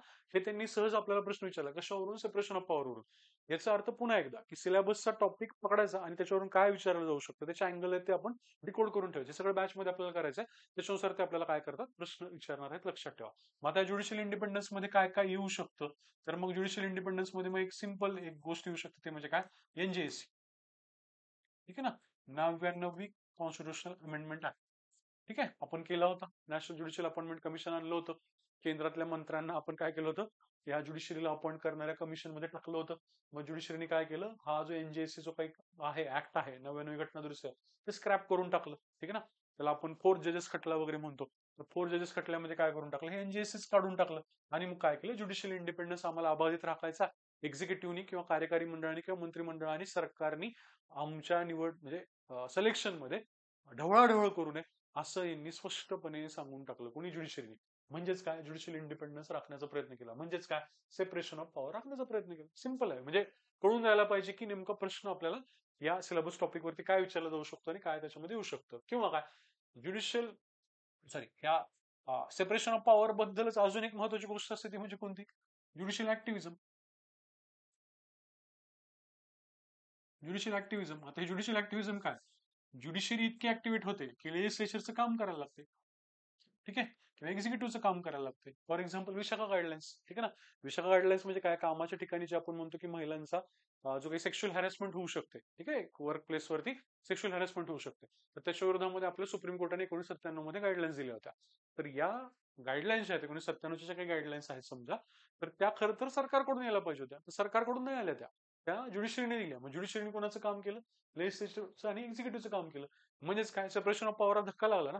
म्हणजेच काय, सेपरेशन ऑफ पॉवर वरून त्यांनी तुम्हाला काय, ज्युडिशियल लेजिस्लेशन वरती सुद्धा प्रश्न विचारलेला. म्हणजेच काय, ज्युडिशियल लेजिस्लेशन म्हणजे काय, तर ज्युडिशरीच कायदे करते. ठीक आहे, ज्युडिशरी कायदे करते, याच्यावरती सुद्धा त्यांनी तुम्हाला प्रश्न विचारलेला दिसतो. सो हे फार महत्वाचं आहे आपल्यासाठी की सिलेबसचं काय म्हणूया, हेडिंग आणि मध्ये काय त्यांनी विचारलं जाऊ शकतं. नाही तर काय होतं ना, बऱ्याच जणांचं असं असतं की नोट्स अशा असतात बऱ्याचशा ठिकाणी की ते सिलेबस हेडिंग दिलं असतं, त्याच्यावर त्याच्या आजूबाजूची काहीतरी माहिती दिलेली असते. मग असं होतं की हा ठीक आहे ठीक आहे, मी वाचलंय सेपरेशन ऑफ पॉवर बद्दल, मी वाचलंय, पण सेपरेशन ऑफ पॉवर मध्ये नेमकं विचारलं काय जाऊ शकतं हेच माहिती नाही, ते केलंच नाहीये. आणि मग प्रश्न काय झाला, गुगली पडला प्रश्नपत्रिकेमध्ये, मग काही सुचत नाही. सोपा प्रश्न असतो, पण थोडंसं एक अँगल डेव्हलप झाला असेल तरी सुद्धा तुम्ही काय करू शकता, त्या प्रश्नाचं उत्तर खूप चांगल्या प्रकारे लिहू शकता. ठीक आहे, त्याच्यानंतर पुढचं समजा त्यांनी बघा आता परत स्ट्रिक्ट सेपरेशन ऑफ पॉवर म्हणजे भारतामध्ये जे काही आहे ते कठोर विभाजन नाहीये असं म्हणतात. कशाचं, म्हणजे जे काही सेपरेशन ऑफ पॉवर जे तत्व आहे, खूप कठोरपणे नाही राबवलं जात, बरोबर आहे. कारण अमेरिकेमध्ये कम्प्लीट सेपरेशन ऑफ पॉवर आहे, भारतामध्ये मात्र कम्प्लीट सेपरेशन ऑफ पॉवर नाहीये. का बरं, अमेरिकेमध्ये अध्यक्षीय पद्धत आहे. अमेरिकेमधले जे काही आपण म्हणूया प्रेसिडेंट असतात, ठीक आहे, त्यांचं जे काही मंत्रिमंडळ असतं, ठीक आहे, आणि त्यांचं जे काही लेजिस्लेचर असतं, म्हणजे त्यांची जी संसद असते, किंवा त्याला आपण काँग्रेस म्हणतो, ठीक आहे ना, तर याच्यामध्ये कम्प्लीट सेपरेशन असतं. मंत्रिमंडळ हे लेजिस्लेचरचा भाग नसतं तिथे, कुठे, अमेरिकेमध्ये अध्यक्ष पद्धतीमध्ये. पण आपल्याकडे मात्र काय, हे सगळे काय, लोकसभा आणि राज्यसभेमधले समजा आपण म्हणूया लेजिस्लेचर आहे, लोकसभा प्लस राज्यसभा आहे असं म्हणा, हे कायदे मंडळ आहे. या कायदे मंडळामधलीच लोक काय होतात, परत काउन्सिल ऑफ मिनिस्टर मध्ये जातात, म्हणजेच मंत्रिमंडळात जातात. म्हणजेच काय, एक्झिक्युटिव्ह, ठीक आहे, कार्यकारी आणि कायदे मंडळ यांच्यामध्ये सेपरेशन कंप्लीट नाही. मग त्यांनी असं म्हटलंय की आपल्याकडे strict separation of power follow नाही केलं जात. हेच काढायचं आकृती वगैरे, हीच आकृती वगैरे त्याच्यामध्ये काढायची आहे, चांगल्या प्रकारे व्यवस्थित उत्तर लिहायचं आहे. सेपरेशन ऑफ पॉवर बद्दल मॉन्टेस्क्यूचा सिद्धांत वगैरे लिहायचा आहे. खूप छान मार्क पडतात, भारी मार्क पडतात. आणि हे सगळं करायचं बॅच मध्ये आपल्याला, ठीक आहे ना. म्हणजे जेवढं तुम्ही प्रयत्न कराल हे सगळं आत्मसात करण्याचा, तेवढं तुम्हाला इतर सब्जेक्ट मध्ये पण खूप जास्त फायदा होईल. बॅच मध्ये सगळं आपण ते करूया. मग अशी म्हणलं तसं त्यांनी ऑर्डिनन्स बद्दल पण प्रश्न विचारले. का बरं, ऑर्डिनन्स हे सुद्धा सेपरेशन ऑफ पॉवरच्या विरोधात आहे. कारण का, लेजिस्लेचरनी कायदे करायचे असतात ना, पण ऑर्डिनन्स मध्ये काय होतं, राष्ट्रपती कायदे करायला लागतात, राज्यपाल कायदे करायला लागतात. सो त्यांनी तुम्हाला तिथे पण प्रश्न विचारलेला आहे. ठीक आहे, आता हे अमेंडिंग पॉवर वरती सुप्रीम कोर्ट कंट्रोल ठेवतं वगैरे, म्हणजे कळते ते आपल्याला की पार्लमेंटच्या पॉवरला सुप्रीम कोर्ट कंट्रोल करते, सेपरेशन ऑफ पॉवरला धक्का लागतो वगैरे. त्याच्यानंतर comparison of Indian constitution with other countries असं सिलेबस पॉईंट आहे. आता बघा, हे जो काही सिलेबस पॉईंट आहे हा, याच्याबद्दल खूप जणांच्या मनामध्ये भीती आहे. पण जर तुम्ही क्वेश्चन बघितलं तुमच्या लक्षात येईल की ठराविक काही आपण म्हणूया एरियाज आहेत जे आपल्याला विचारले जातात. फॉर एक्झाम्पल बघूया पटापट, की प्रेसिडेंट्स पॉवर त्यांनी काय केली, पार्डनची, म्हणजे माफीचा जो अधिकार असतो, दयेचा जो अधिकार असतो, तो भारत आणि अमेरिकेमध्ये प्रेसिडेंटचा कम्पेअर केला. मग आपण हा करायला पाहिजे का करायला पाहिजे? सेक्युलरिझमचा जर विचार केला तर भारताचं सेक्युलरिझम आणि अमेरिकेचं सेक्युलरिझम यांचं कंपॅरिझन विचारलंय. भारताचं सेक्युलरिझम कसं असतं? पॉझिटिव्ह असतं. आणि पाश्चात्य देशांचं कसं असतं? निगेटिव्ह असतं. पॉझिटिव्ह म्हणजे काय? आपण सर्व धर्म समभाव म्हणतो, सगळ्या धर्मांना आपण समान वागणूक देतो. आणि हे निगेटिव्ह वाले काय करतात? कुठल्या धर्माला कसलीच वागणूक देत नाहीत, एक प्रकारे काय धर्मापासून फारकतच घेतात. याचाच अर्थ काय? आपल्याला यांनी याच्यावरती सुद्धा प्रश्न विचारलेला आहे. किंवा काय? त्यांनी भारत आणि ब्रिटन याच्यामध्ये जर विचार केला तुम्ही तर त्यांनी भारत आणि ब्रिटनमध्ये काय विचारलंय? पार्लमेंटरी सॉव्हरेनिटी म्हणजे ब्रिटनची पार्लमेंट कशी सॉव्हरेनिटीकडे पाहते, सार्वभौमत्वाकडे पाहते, आणि आपली पार्लमेंट कशी सार्वभौमत्वाकडे पाहते, याच्यामधला त्यांनी तुम्हाला फरक विचारलाय. कारण का? ब्रिटनची पार्लमेंट सार्वभौम आहे, भारताची पार्लमेंट सार्वभौम नाही. भारताच्या पार्लमेंटच्या सार्वभौमत्वावरती भरपूर मर्यादा आहेत. त्याच्याबद्दल त्यांनी तुम्हाला प्रश्न विचारला दिसून येतो. कुठल्या मर्यादा आहेत भारताच्या पार्लमेंटरी सॉव्हरेनिटीवरती? तर एफ मुळे पार्लमेंटवरती मर्यादा येतात. कारण का? एफ चं उल्लंघन पार्लमेंट करू शकत नाही. त्याच्यानंतर काय? फेडरलिझमचं उल्लंघन पार्लमेंट करू शकत नाही. म्हणजे काय? राज्यांच्या पॉवरवरती उल्लंघन केलं असं करता येत नाही आपल्या संसदेला. त्यानंतर काय? फंडामेंटल लॉ चं पण उल्लंघन आपली पार्लमेंट करू शकत नाही. फंडामेंटल लॉ म्हणजेच काय? कॉन्स्टिट्यूशन. म्हणजे ह्या 3F चं उल्लंघन करता येत नाही कुणाला? आपल्या पार्लमेंटला. फंडामेंटल लॉ म्हणजेच काय? कॉन्स्टिट्यूशन. ठीक आहे ना? कॉन्स्टिट्यूशनचं पण उल्लंघन आपल्या पार्लमेंटला करता येत नाही. आणि काय? We the people. We the people हे कशामध्ये आहे? तर एक प्रकारे आपल्या प्रिएम्बल मध्ये म्हणलेलं आहे. म्हणजेच काय? आपल्याकडे पार्लमेंट सॉव्हरेन नसून आपल्याकडे आपण माणसं किंवा आपण आपले नागरिक, आपण आपली लोक सॉव्हरेन मानतो. याचाच अर्थ भारतामधली पार्लमेंटरी सॉव्हरेनिटी वेगळी आहे ब्रिटनपेक्षा. ब्रिटन मधली पार्लमेंट काहीही करू शकते. ठीक आहे. ते नेहमी आपण बॅच मध्ये म्हणतो बघा की त्या डी लोलमॅन एक वाक्य वापरलं की स्त्रीला पुरुष आणि पुरुषाला स्त्री सोडून सगळं करू शकते. कोण? ब्रिटनची पार्लमेंट. म्हणजे सोपं सोपं आहे, फार काही अवघड नाहीये. मग आता यांनी तुम्हाला फ्रान्स बरोबर काहीतरी कंपॅरिझन विचारलंय. कशाचं? काय म्हणतात त्याला? प्रेसिडेंटच्या प्रोसिजरचं वगैरे. ठीक आहे. किंवा इलेक्शनच्या प्रोसिजरचं. राईट टू इक्वॅलिटी मधला अमेरिका आणि भारत मधला डिफरन्स विचारलेला आहे. किंवा काय? इंडिया आणि युके मधल्या ज्युडिशियल सिस्टीम मधला डिफरन्स विचारला. तर ठराविक काही गोष्टी आपण म्हणूया कंपॅरिझन ऑफ कॉन्स्टिट्यूशन मध्ये विचारलं. असं नाहीये केलेलं त्यांनी की नाही डायरेक्ट जपान बरोबर कंपॅरिझन केलंय, चायना बरोबर कंपॅरिझन केलंय, स्वित्झर्लंड बरोबर कंपॅरिझन केलंय. असं केलेलं नाही. युके, फ्रान्स, ठीक आहे, त्याच्यानंतर युएसए, हे ठराविक आपण म्हणूया 3-4 देश आहेत, त्यांच्याबरोबर भारताच्या काही गोष्टींचं कंपॅरिझन केलेलं आहे. हे आपल्याला याच्यामध्ये करायचं. सगळं आपल्याला याच्यामध्ये काही करणं अपेक्षित नाही. ठीक आहे. हे तुम्ही जर परत बघितलं प्रश्न तर तुमच्या लक्षात येईल. त्याच्यानंतर काय बघा, पार्लमेंट आणि स्टेट लेजिस्लेचर स्ट्रक्चर फंक्शनिंग वगैरे विचारलेलं आहे. म्हणजे संसद आणि राज्य विधिमंडळे, कार्यप्रणाली, कामकाज चालवणे वगैरे वगैरे. म्हणजेच काय? एक प्रकारे हा जो टॉपिक आहे हा संसद बद्दलचा किंवा कायदे मंडळाबद्दलचा टॉपिक आहे. ठीक आहे. मग आता याच्यामध्ये काय म्हणलंय की जी काही आपली अमेंडिंग पॉवर असते, म्हणजेच काय, एक प्रकारची काही घटनादुरुस्तीची पॉवर असते, तर त्या घटनादुरुस्तीच्या पॉवरवरती काहीतरी लिमिटेशन्स असतात. ठीक आहे ना? घटनादुरुस्तीच्या पॉवरवरती लिमिटेशन्स असतात का आपल्याकडे? असतात. कसले लिमिटेशन्स असतात? प्रोसिजरल लिमिटेशन्स असतात, म्हणजे प्रक्रियात्मक काही लिमिटेशन्स असतात. किंवा काय? काही सबस्टॅन्टिव्ह पण लिमिटेशन्स असतात. गुणात्मक पण मर्यादा असतात. आता प्रोसिजरल लिमिटेशन्स म्हणजे काय असतात आपल्या कॉन्स्टिट्यूशन मध्ये अमेंडमेंट करण्यावरती? तर सगळ्यात महत्वाची गोष्ट म्हणजे प्रोसिजरच काय आहे आपली अमेंडमेंटची थोडीशी काय आहे, रिजिड करून ठेवलेली आहे. ठीक आहे ना? काही प्रमाणामध्ये आपण म्हणूया रिजिड करून ठेवलेली आहे. कारण का? काही ठिकाणी आपल्याला स्पेशल मेजॉरिटी लागते. परत काय, काही ठिकाणी आपल्याला अर्ध्या किंवा अधिक राज्यांची परवानगी पण लागते. ठीक आहे. हे तुमच्यासाठी महत्वाचं आहे अमेंडमेंट करत असताना. तर तुम्ही 368 चा विचार केला तर. ठीक आहे. आणि काय लिमिटेशन आहे कॉन्स्टिट्यूशनच्या अमेंडमेंटच्या प्रोसिजर मध्ये? सगळ्यात महत्वाची गोष्ट म्हणजे जर लोकसभा आणि राज्यसभा यांच्यामध्ये मतभेद झाले तर कॉन्स्टिट्यूशन अमेंडमेंटच्या ह्याच्यामध्ये काय म्हणूया बिलाच्या बाबतीमध्ये आपण जॉईंट सिटिंग घेऊ शकत नाही. बरोबर ना? म्हणजे जॉईंट सिटिंग घेतली, लोकसभा वरचढ झाली आणि लोकसभेने काय केलं, ते अमेंडमेंट पारित करून टाकले. असं करता येतं का? नाही करता येत. याचाच अर्थ काय? काही प्रोसिजरल लिमिटेशन्स असतात का? असतात. काही सबस्टॅन्टिव्ह लिमिटेशन्स आहेत का? आहेत. काय? तर आपलं एफ म्हणतं की एफ मध्ये तुम्ही काय करू नका, किंवा मौलिक संरचना सिद्धांताला काय करू नका, धक्का लावू नका. ठीक आहे ना? कलम 13च्या अनुषंगाने जर तुम्ही विचार केला तर याचा अर्थ काय? काही सबस्टॅन्टिव्ह सुद्धा लिमिटेशन्स आहेत, लक्षात घ्या. हे आपल्याला काय करायचं ना, हे गुणात्मक म्हणजे काय, प्रक्रियात्मक म्हणजे काय, अशा बेसिक बेसिक गोष्टी जरी. आता असेच शब्द, बोजड शब्द आयोग आपल्याला एमपीसी विचारेल असं नाही, पण आपल्याला आयोग एवढं तरी विचारू शकतं की काय कॉन्स्टिट्यूशनच्या अमेंडमेंटची प्रोसिजर कशी आहे, आणि कॉन्स्टिट्यूशनच्या अमेंडमेंट प्रोसिजरला एकाच वेळेला आपण रिजिड पण म्हणू शकतो, फ्लेक्झिबल म्हणू शकतो. काय कारण आहे ते सांगा. हे सोपा प्रश्न करून सुद्धा याच प्रश्नांना विचारता येतं. असं काही नाहीये की याच बोजड भाषेमध्ये आपल्याला युपीएससीचे प्रश्न एमपीएससीने घ्यावेत असं काही नाहीये. सोप्या पद्धतीने पण हे प्रश्न विचारले जाऊ शकतात. आता याच्यानंतर कॅबिनेट सुप्रीमसी त्यांनी तुम्हाला विचारलंय. म्हणजे खरं तर आपल्याकडे पार्लमेंट सुप्रीम पाहिजे, पण कॅबिनेट आपल्याकडे काय झालं, सुप्रीम झालेलं आहे. म्हणजेच त्या अनुषंगाने प्रश्न विचारला जाऊ शकतो. किंवा काय लोकसभा राज्यसभेच्या अध्यक्षाबद्दल, प्रिसाइडिंग ऑफिसर्स बद्दल, त्यांच्या इम्पार्शियलिटी बद्दल याच्यामध्ये प्रश्न विचारलेला आहे.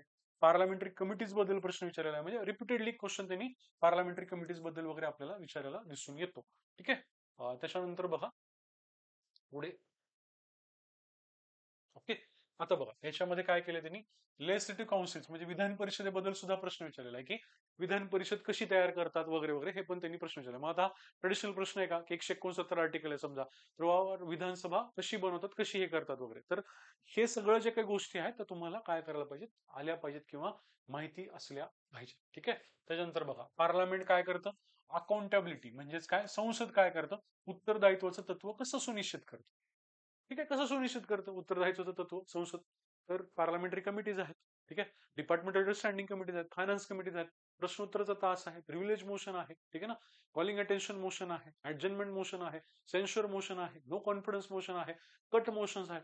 किती गोष्टी आहेत की ज्याच्यामधून काय करतं पार्लमेंट, एक प्रकारे ही अकाउंटेबिलिटी काय करत असतं, एक प्रकारे यांच्यावरती काय कार्यकारी मंडळावरती त्यांना वचक ठेवत असतं.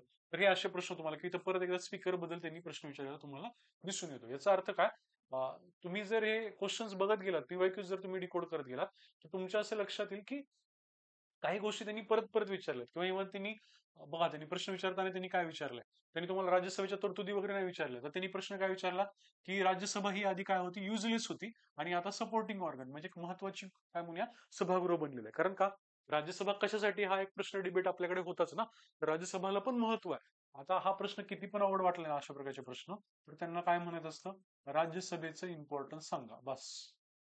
आपण एवढं जरी डिकोड केलं तरी ते सफिशियंट आहे. आता हे सगळं सांगत असताना तुम्हाला हे कळायला पाहिजे, जेव्हा आपण बॅच मध्ये सगळं करणार आहे ना, मी शुअर शॉट तुम्हाला सांगतो की तुम्ही एमपीएससी तर करूच आपण, पण युपीएससी साठी पण रेडी व्हाल. त्याचं काही आपल्याला अडचण यायचं काही कारण नाही. कारण का, जेव्हा आपण या प्रश्नांकडे त्या डिकोडिंगच्या अँगलनी बघणार आहोत, त्या पर्स्पेक्टिव्हनी बघणार आहोत, तेव्हा तुम्हाला ह्या सगळ्या गोष्टी खूप चांगल्या आणि सोप्या वाटू शकतात. ठीक आहे. त्यानंतर काय, पार्लमेंट मधलं जे काही आपण म्हणतो, हा एक प्रश्न असतो तो परत परत विचारला जातो की पार्लमेंटचा जो काही रोल आहे, ठीक आहे, तर तो कमी होत चाललाय, किंवा डिक्लाइन ऑफ पार्लमेंट आपण त्याला म्हणतो. पार्लमेंटमध्ये काय होत चाललंय, तर त्याच्या डिबेट्सची किंवा चर्चेची जी काही क्वालिटी आहे किंवा त्याचा जो वेळ आहे तर तो घसरत चाललाय. त्याच्याबद्दल सुद्धा आयोगाने काय केली, युपीएससीने आतापर्यंत तुम्हाला प्रश्न विचारायला दिसून येतो. याचा लक्षात येते का बघा, प्रश्न असा आहे का की नाही, कॉलिंग अटेन्शन मोशन काय आहे, ऍडजमेंट मोशन काय आहे, आता हे तर प्रश्न येऊ शकतात, त्याच्याबद्दल अडचण नाहीये. त्यांना तुम्हाला प्रश्न विचारताना काय विचारायचं आहे, तर पार्लमेंट कार्यकारी मंडळावरती, सरकारवरती नियंत्रण कसं ठेवतं. म्हणजे तुम्हाला कॉलिंग अटेन्शन मोशन, ऍडजमेंट मोशनची नावं आणि थोडं थोडं माहित पाहिजे, असं नाही की सगळं पाठ पाहिजे. ठीक आहे. जर त्यांनी स्पेसिफिकली विचारलं व्हॉट इज ऍडजमेंट मोशन, ठीक आहे, सगळं प्रस्ताव काय असतो, असं विचारलं तर मग त्याच्यामध्ये डिटेल्स तुम्हाला काय करायला लागतील, प्रिलिम्सचे जे काही नॉलेज आहे तुमचं बेसिक, त्याच्यावरती तुम्हाला ते सोडवण्याचा प्रयत्न करावा लागेल. ओके. त्याच्यानंतर बघा पुढचं, पार्लमेंटरी कमिटीज बद्दल पण खूप वेळेला प्रश्न आलेला आहे. म्हणजे तुम्हाला एक कळून जातं की आता इथे पब्लिक अकाउंट्स बद्दल कमिटी बद्दल प्रश्न आला, पब्लिक एस्टिमेट्स कमिटीवरती पण येऊन गेलेला आहे प्रश्न. याचाच अर्थ कमिटी बद्दल वगैरे प्रश्न येऊ शकतात, किंवा त्या कमिट्या नेमकं काम कसं करतात, किंवा त्यांचं काय नेमकं काय ते सरकारवरती ते वचक कसं ठेवतात, याच्याबद्दल प्रश्न नक्की तुम्हाला विचारला जाऊ शकतो. ठीक आहे. त्याच्यानंतर बघा, हा हे रोल ऑफ इंडिव्हिज्युअल एमपीज बद्दल एक प्रश्न त्यांनी विचारला होता. म्हणजेच काय, जे काही खासदार आहेत आपले, तर त्या खासदार जे आहेत तर ते आणि व्हीप यांच्यामध्ये एक प्रकारचं काय असतं ना, क्लॅश असतो. कसला क्लॅश असतो, तर खासदारांना आपल्या मतदारसंघाचं काय असतं, प्रतिनिधित्व करायचं असतं, त्यांचे इथे संबंध राखायचे असतात. पण काय, व्हीपच्या आदेशामुळे काय होऊ शकतं, कधी कधी एखाद्या खासदाराला आपल्या मतदारसंघाचं हित डावलावं लागतं आणि आपल्या पक्षानुसार मतदान करावं लागतं. म्हणून काय, कधी कधी काय होतं, कधी कधी म्हणण्यापेक्षा आपल्याकडे काय झालेलं आहे की आपले खासदार freedom of speech and expression संसदेमध्ये व्यवस्थित वापरू शकत नाही, आणि त्याच्या डिबेटवरती सुद्धा आयोगाने तुम्हाला प्रश्न विचारायला इथं दिसून येतो. हे मी सगळं वाचू शकत नाही किंवा वाचत नाहीये, कारण तो आत्ताचा या लेक्चरचा भाग नाही. ते तुम्ही जेव्हा बॅचला आपण करू, किंवा तुम्ही बॅचला जरी नसाल, तुम्ही इंडिव्हिज्युअली जेव्हा कराल तेव्हा तुम्हाला हे सगळं बघायचं आहे. ओके. आणि पुन्हा सांगतो की युपीएससीच्या क्वेश्चन्स ऍज सच, त्या टोटल क्वेश्चनकडे तसं बघू नका, क्वेश्चनला महत्व देऊ नका. फार क्वेश्चन मध्ये नेमकं काय विचारलंय, कुठला एरिया त्यांनी फोकस केला, याला जास्त महत्व द्या, मग तुमच्यासाठी ते बरं राहील. त्यानंतर त्यांनी आपल्याला काय कशाबद्दल कार्यपालिका आणि न्यायपालिका म्हणजेच आपले एक्झिक्युटिव्ह आणि ज्युडिशरी याच्याबद्दल पण प्रश्न विचारत किंवा सेपरेट त्यांनी काय दिलेलं आहे टॉपिक दिला. आता या टॉपिक मध्ये बघा महत्वाची गोष्ट म्हणजे त्यांनी तुम्हाला दबाव गट आणि काय एक प्रकारे अनौपचारिक गट यांचा सुद्धा प्रश्न विचारलेला आहे. ठीक आहे. दबाव गट म्हणजे प्रेशर ग्रुप्स म्हणजे काय नुसतं कोर पॉलिटी विचारतील असं नाही. ठीक आहे. तुम्हाला जर तुम्ही युपीएससीचे प्रश्न बघितले तर त्याच्यामुळे तुम्हाला त्यांनी प्रेशर ग्रुप वरती सुद्धा प्रश्न विचारलेले आहेत. त्यातल्या त्यात त्यांनी तुम्हाला काय एन्व्हायरमेंटल प्रेशर ग्रुप्स पर्यावरणवादी प्रेशर ग्रुप्स म्हणा ठीक आहे किंवा वुमेन रिलेटेड प्रेशर ग्रुप्स ठीक आहे यांच्याबद्दल त्यांनी तुम्हाला प्रश्न विचारायला दिसून येतो. सो प्रेशर ग्रुप्स बद्दल सुद्धा आपण काय करणार आहोत अभ्यास याच्यामध्ये करणार आहोत. आणि बाकी काय मग ज्युडिशरी बद्दल तर प्रश्न येतीलच. आता ज्युडिशरी बद्दलचा यांचा प्रश्न बघा आता त्यांनी कॉलेजियम सिस्टीम बद्दल प्रश्न विचारला म्हणजेच काय परत एकदा ते कॉलेजियम चांगलं का नॅशनल ज्युडिशियल अपॉइंटमेंट्स कमिशन जी आणली होती ती चांगलं हा डिबेटवरती त्यांनी तुम्हाला प्रश्न परत विचारला दिसून येतो. किंवा काय पब्लिक इंटरेस्ट लिटिगेशन बद्दल प्रश्न विचारला म्हणजे ज्युडिशियल ऍक्टिव्हिझम बद्दल परत प्रश्न विचारला दिसून येतो.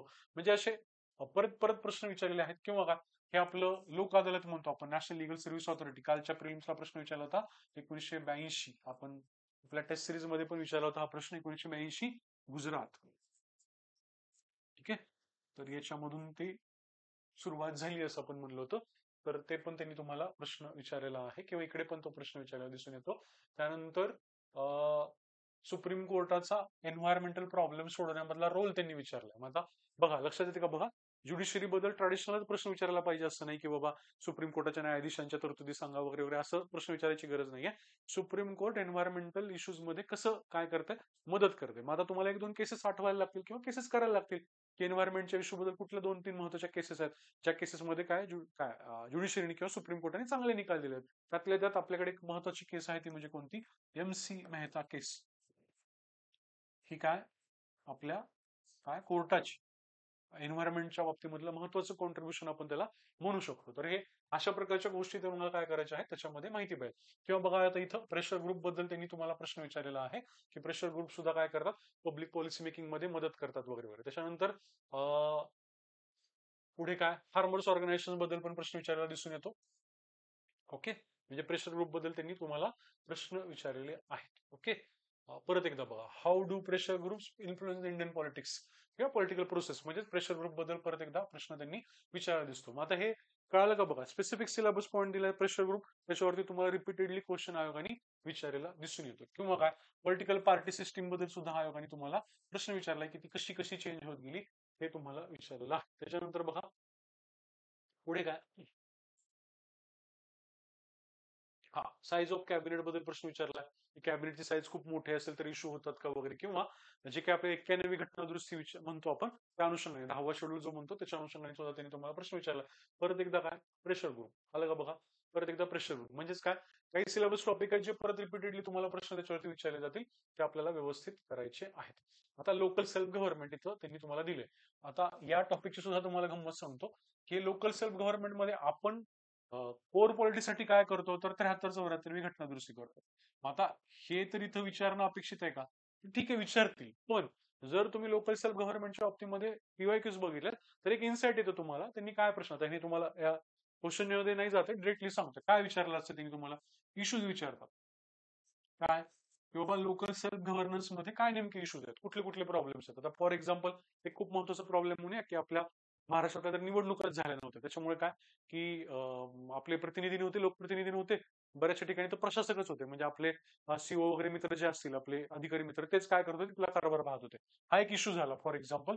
तर समजा हे इश्यूज आहेत किंवा काय इम्पॉर्टन्स काय म्हणजे आतापर्यंतचं कॉन्ट्रीब्युशन काय 73-74 घटना दुरुस्तीचं किंवा लोकल सेल्फ गव्हर्नन्स होतं काय फॉर एक्झाम्पल आपल्या लोकल सेल्फ गव्हर्नमेंटमुळे काय झालं वुमन एम्पॉवरमेंट झालेलं आहे. तर याच्याबद्दल त्यांनी तुम्हाला प्रश्न विचारायला दिसून येतो. किंवा काय अजून एक बेसिक क्वेश्चन म्हणजे काय तर बाबा याच्यामध्ये काय नेमके रिफॉर्म्स करता येईल की लोकल सेल्फ गव्हर्नन्स जो आहे किंवा स्थानिक स्वराज्य संस्थांचं जे काही शासन आहे त्या सुशासनामध्ये बदलण्यासाठी काय बदल करता येतील. आता बदल कशातून करायचे मग आपण आपल्याकडे सेकंड ARCचा एक रिपोर्ट आहे. ठीक आहे तो जरी आपण व्यवस्थित केला ना या टॉपिकसाठी पर्टिक्युलरली तरी तो सफिशियंट होऊन जातो. लक्षात ठेवा सेकंड ARCचा रिपोर्ट कारण का त्याच्यावरती आपलं हे उत्तर व्यवस्थित आपल्याला सोडवता येतात. आता हे मी प्रत्येक याच्यामध्ये जात नाही या पॉईंटमध्ये तुम्ही नंतर प्रश्न बघा आपण जेव्हा आपल्या बॅचसाठी हे शेअर करणार आहोत तेव्हा तुम्हाला लक्षात येऊन जाईल की याच्यामधले बरेचसे जे आहेत हे जे आहेत ते कशाबद्दल आहेत बघा. Analyse the role for providing good governance म्हणलेलं आहे.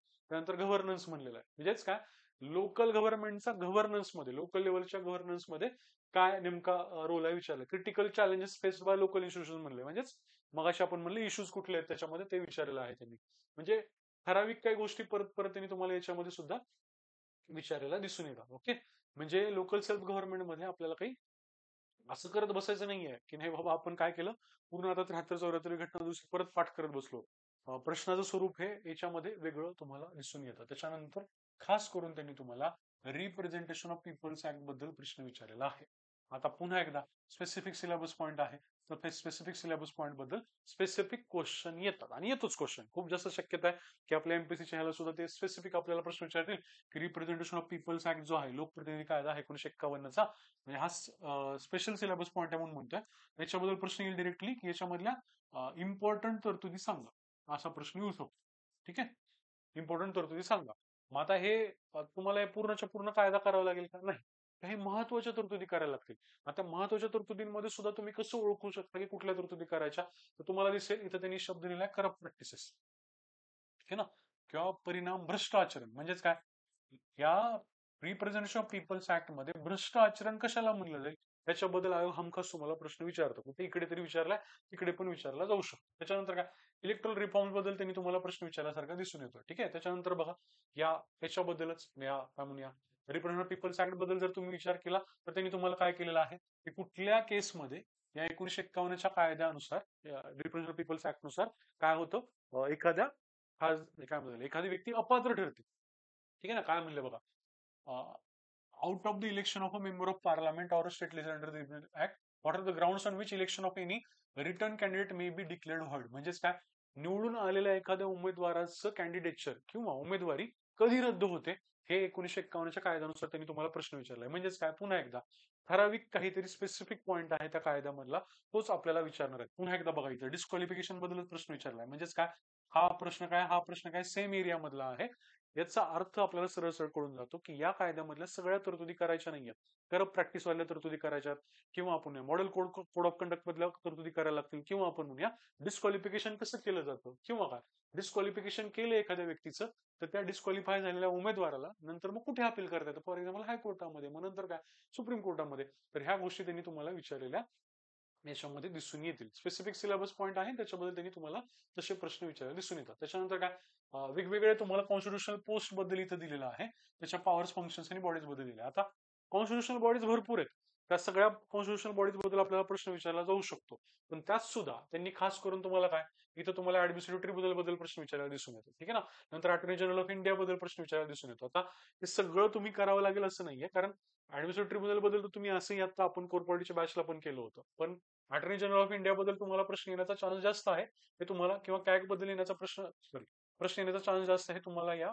TYQs वरून कळायला पाहिजे. लक्षात ठेवा, अटॉर्नी जनरल काय किंवा कॅग काय.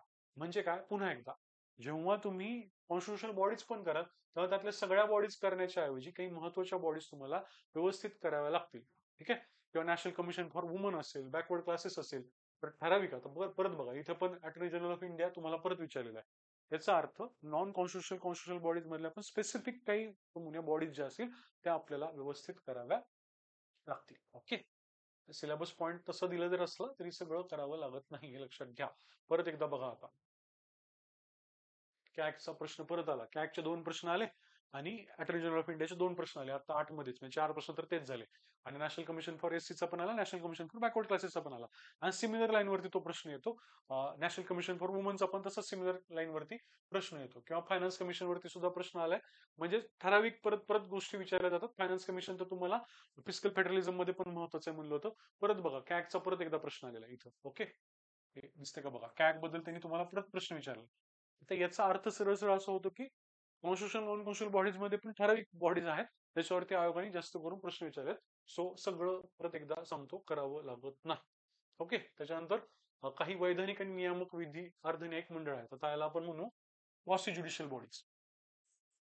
ठीक आहे ना, क्वासी ज्युडिशियल बॉडीज म्हणजे काय, क्वासी ज्युडिशियल बॉडीज म्हणजे काय असतात, ऍक्च्युअली कोर्ट नसतात, ट्रॅडिशनल कोर्ट नसतात, न्यायालय नसतात, पण ते न्यायदानाचा अधिकार म्हणजे त्यांना अधिकार असतो.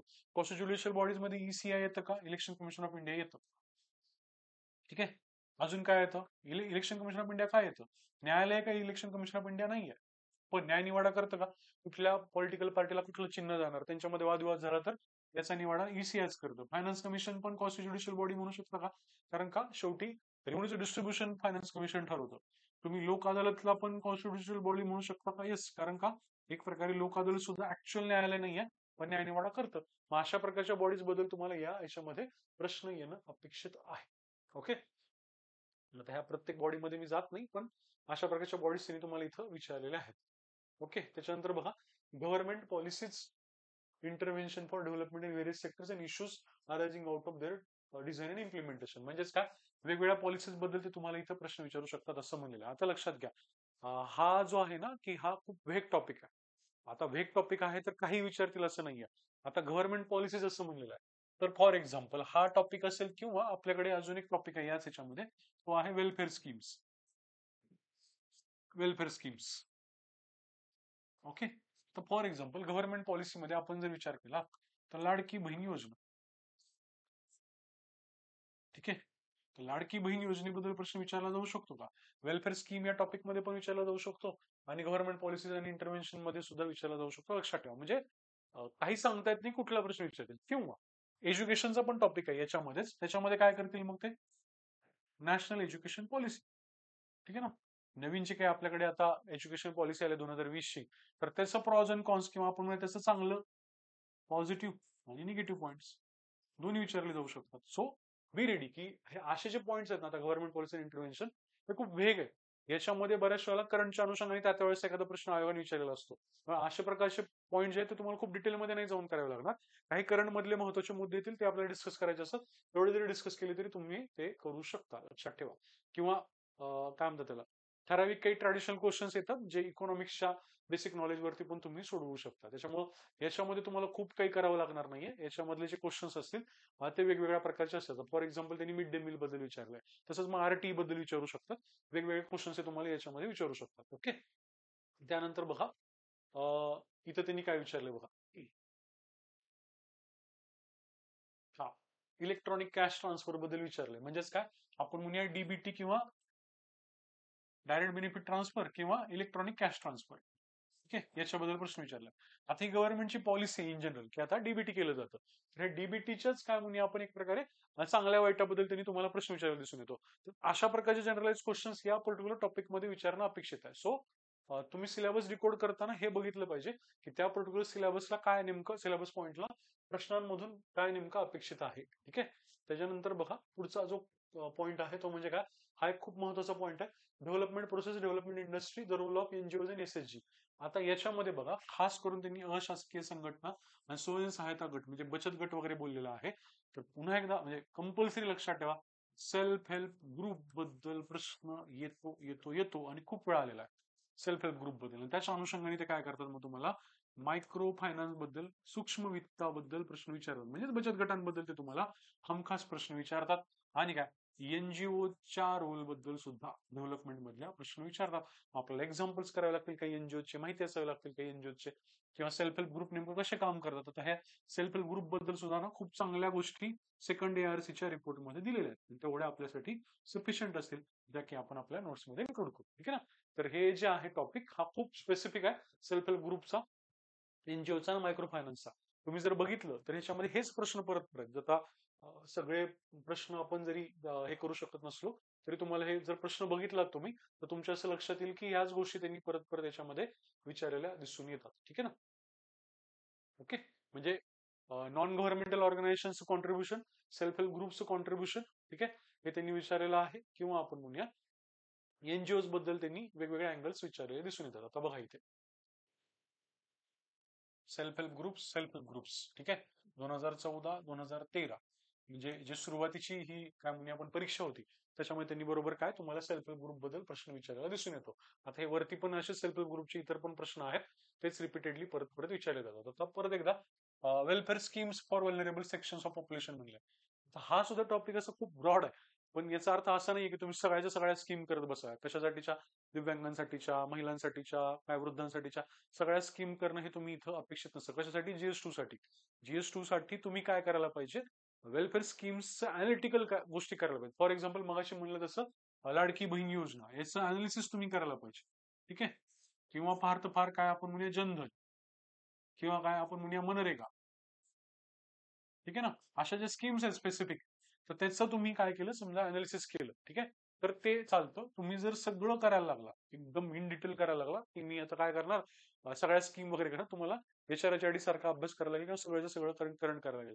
बेसिक बेसिक ज्या तुम्ही स्कीम्स वाचलेल्या असतात त्याच्याबद्दलचे अनालिसिस त्यांना तुम्हाला त्याच्यातून करणं अपेक्षित आहे. कधी कधी तर प्रश्न असा येतो की वेलफेअर स्कीम्स मध्ये नेमके काय इश्यूज आहेत, असा जनरलाइज क्वेश्चन सुद्धा येऊ शकतो, कारण टॉपिक तसा आहे. सो याच्यामध्ये पुन्हा सांगतो मी, आज अजिबात अपेक्षित नाही आहे की तुम्ही इव्हन नोट्स मध्ये पण असं अपेक्षित नाही आपल्याला की याच्यामध्ये तुम्ही सगळ्या स्कीम्स वगैरे घेऊन बसायचं. कुठल्या वृद्धांच्या कुठल्या कुठल्या स्कीम्स आहेत, त्यांच्यासाठी स्कीम्स कुठल्या आहेत, हा ठीक आहे, नावं माहित असेल तर ठीक आहे एक वेळ, पण तुम्ही जर सगळं करत बसला तर तुमचा हाच एक टॉपिक आहे, तो अख्खा HRD लक्षात ठेवा, ते तुमचं संपणार नाही. ओके. महत्वाच्या काही गोष्टी करणं त्याच्यामध्ये तुम्हाला अपेक्षित आहे. फॉर एक्झाम्पल दिव्यांगांबद्दलचा जो कायदा आहे, ठीक आहे, तर त्या कायद्याबद्दल आता आलं बघा इथे. इकडे मी बोलत असताना इकडे तो स्क्रीनवरती आलेला आहे, rights of persons with disabilities act. तर या कायद्याबद्दल तुम्ही प्रश्न किंवा अभ्यास करून ठेवलात तर मग ठीक आहे. म्हणजे त्याच्यावरती जर त्यांनी तुम्हाला प्रश्न विचारला आणि त्यांनी म्हणजे काय नेमकं तुम्हाला काय ते उत्तर देणं अपेक्षित हे एकदा कळलं की संपलं. कसं असतं ना की या गोष्टी एकदा तुम्ही केल्या आणि त्याच्यामध्ये प्रॉज अँड कॉन्स कसे लिहायचे, कसं अनालिसिस लिहायचं हे एका प्रश्नाचं, तर मग तुम्ही इतर पॉलिसी किंवा इतर योजनांचं जरी काही त्यांनी तुम्हाला अनालिसिस विचारलं तरी ते तुम्ही व्यवस्थित लिहू शकता, लक्षात ठेवा. ओके. त्याच्यानंतर पुढचा पॉईंट आहे तो म्हणजे कुठला, 14 नंबरचा.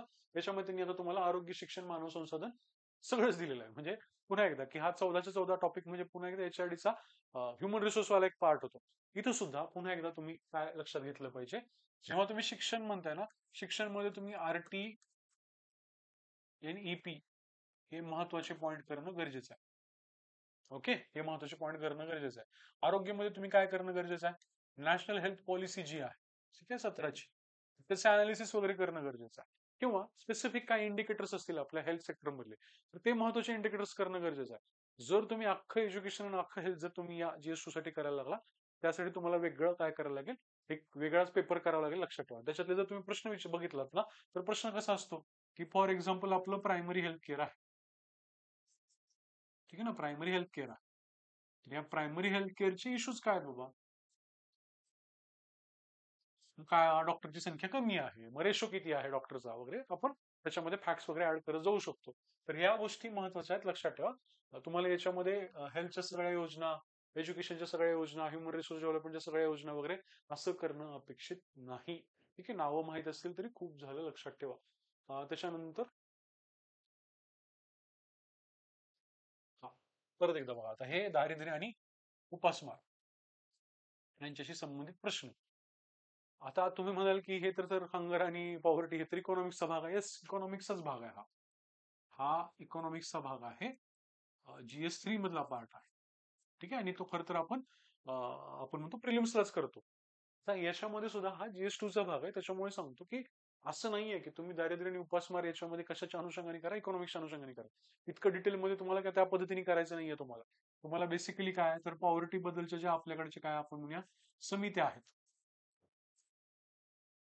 ज्या वेगवेगळ्या ज्यांनी इस्टिमेट्स दिलेला आहे, ठीक आहे, मग तेंडुलकर समिती असेल, लकडावाला समिती असेल, ठीक आहे, नंतर रंगराजन असतील किंवा नीती आयोगाने जे काही सांगितलं असेल समजा, तर हे जरी तुम्हाला किंवा अलग समिती असेल, हे जरी तुम्हाला बेसिक बेसिक आणि त्याच्यानुसार काय पॉवर्टीचा आकडा आहे आपल्याकडे समजा 21.9% वगैरे जो काही आकडा सांगितला होता, तर अशा प्रकारच्या जरी बेसिक बेसिक गोष्टी तुम्हाला माहिती असतील ना तरी सफिशियंट आहे. मग प्रश्न काय विचारतील की खरंच पॉवर्टीमध्ये रिडक्शन झालंय, ठीक आहे. मग जर तुम्हाला बेसिक आकडे माहित असतील तरी चालून जाईल, पॉवर्टीमध्ये रिडक्शन झालंय का ते विचारलं तर. किंवा काय आपल्याकडे पॉवर्टीचे रिझन्स विचार, ठीक आहे ना, आणि काय याच्यावरती उपाययोजना आतापर्यंत आपण काय केल्यात हे विचारत, ठीक आहे ना. मग दारिद्र्य निर्मूलनासाठी आपण कुठल्या योजना केल्यात, एक तर आपण योजना केल्या त्या म्हणजे कोणत्या, मजुरी देणाऱ्या, आणि त्यासाठी काय आपण मजुरीसाठी आपण काय देतो, एक प्रकारे वेजेस देतो. मग त्याचा एक्झाम्पल येतो काय, नरेगा, ठीक आहे. किंवा आपण काय केलं, काही स्वयंरोजगाराच्या सुद्धा योजना आहेत, स्वयंरोजगाराच्या म्हणजे सेल्फ एम्प्लॉयमेंटच्या, त्याच्यामध्ये काय येतं, आजीविका येतं, ठीक आहे. तर हे हे किंवा IRDP सारखे प्रोग्राम आधीचे होते, ते सुद्धा पॉवर्टी एलिव्हेशन साठी होते. ह्या सगळ्या गोष्टी कशासाठी येतात, पॉवर्टीसाठी येतात. हे माहिती असणं अपेक्षित आहे. आता त्यांनी खास करून हंगर दिलं ना, तर आपण काय करायचं मग, पॉवर्टी आणि हंगरचा संबंध आहे का काही, त्याच्याबद्दल प्रश्न विचारू शकतात. किंवा काय, हंगर इंडेक्स बद्दल प्रश्न विचारू शकतात. ठीक ना. मग हंगर इंडेक्स करून ठेवायचा आत्ताचा. स्पेसिफिक आहे ना, काहीतरी दिले ना, तेवढं तेवढं तेवढं तेवढं करायचं, लक्षात ठेवा. त्याच्यावरून आपण प्रश्न प्रेडिक्ट करू शकतो आणि त्याच्यावरून आपली उत्तरं सुटू शकतात. ओके. त्याच्यानंतर बघा,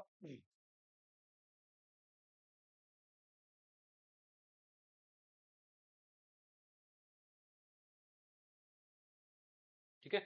आता हा पुढचा पॉइंट आहे, तो म्हणजे गव्हर्नन्स, रिस्पेक्ट ऑफ गव्हर्नन्स. महत्वाचा पॉइंट आहे, याच्यावरती भरपूर प्रश्न येतात.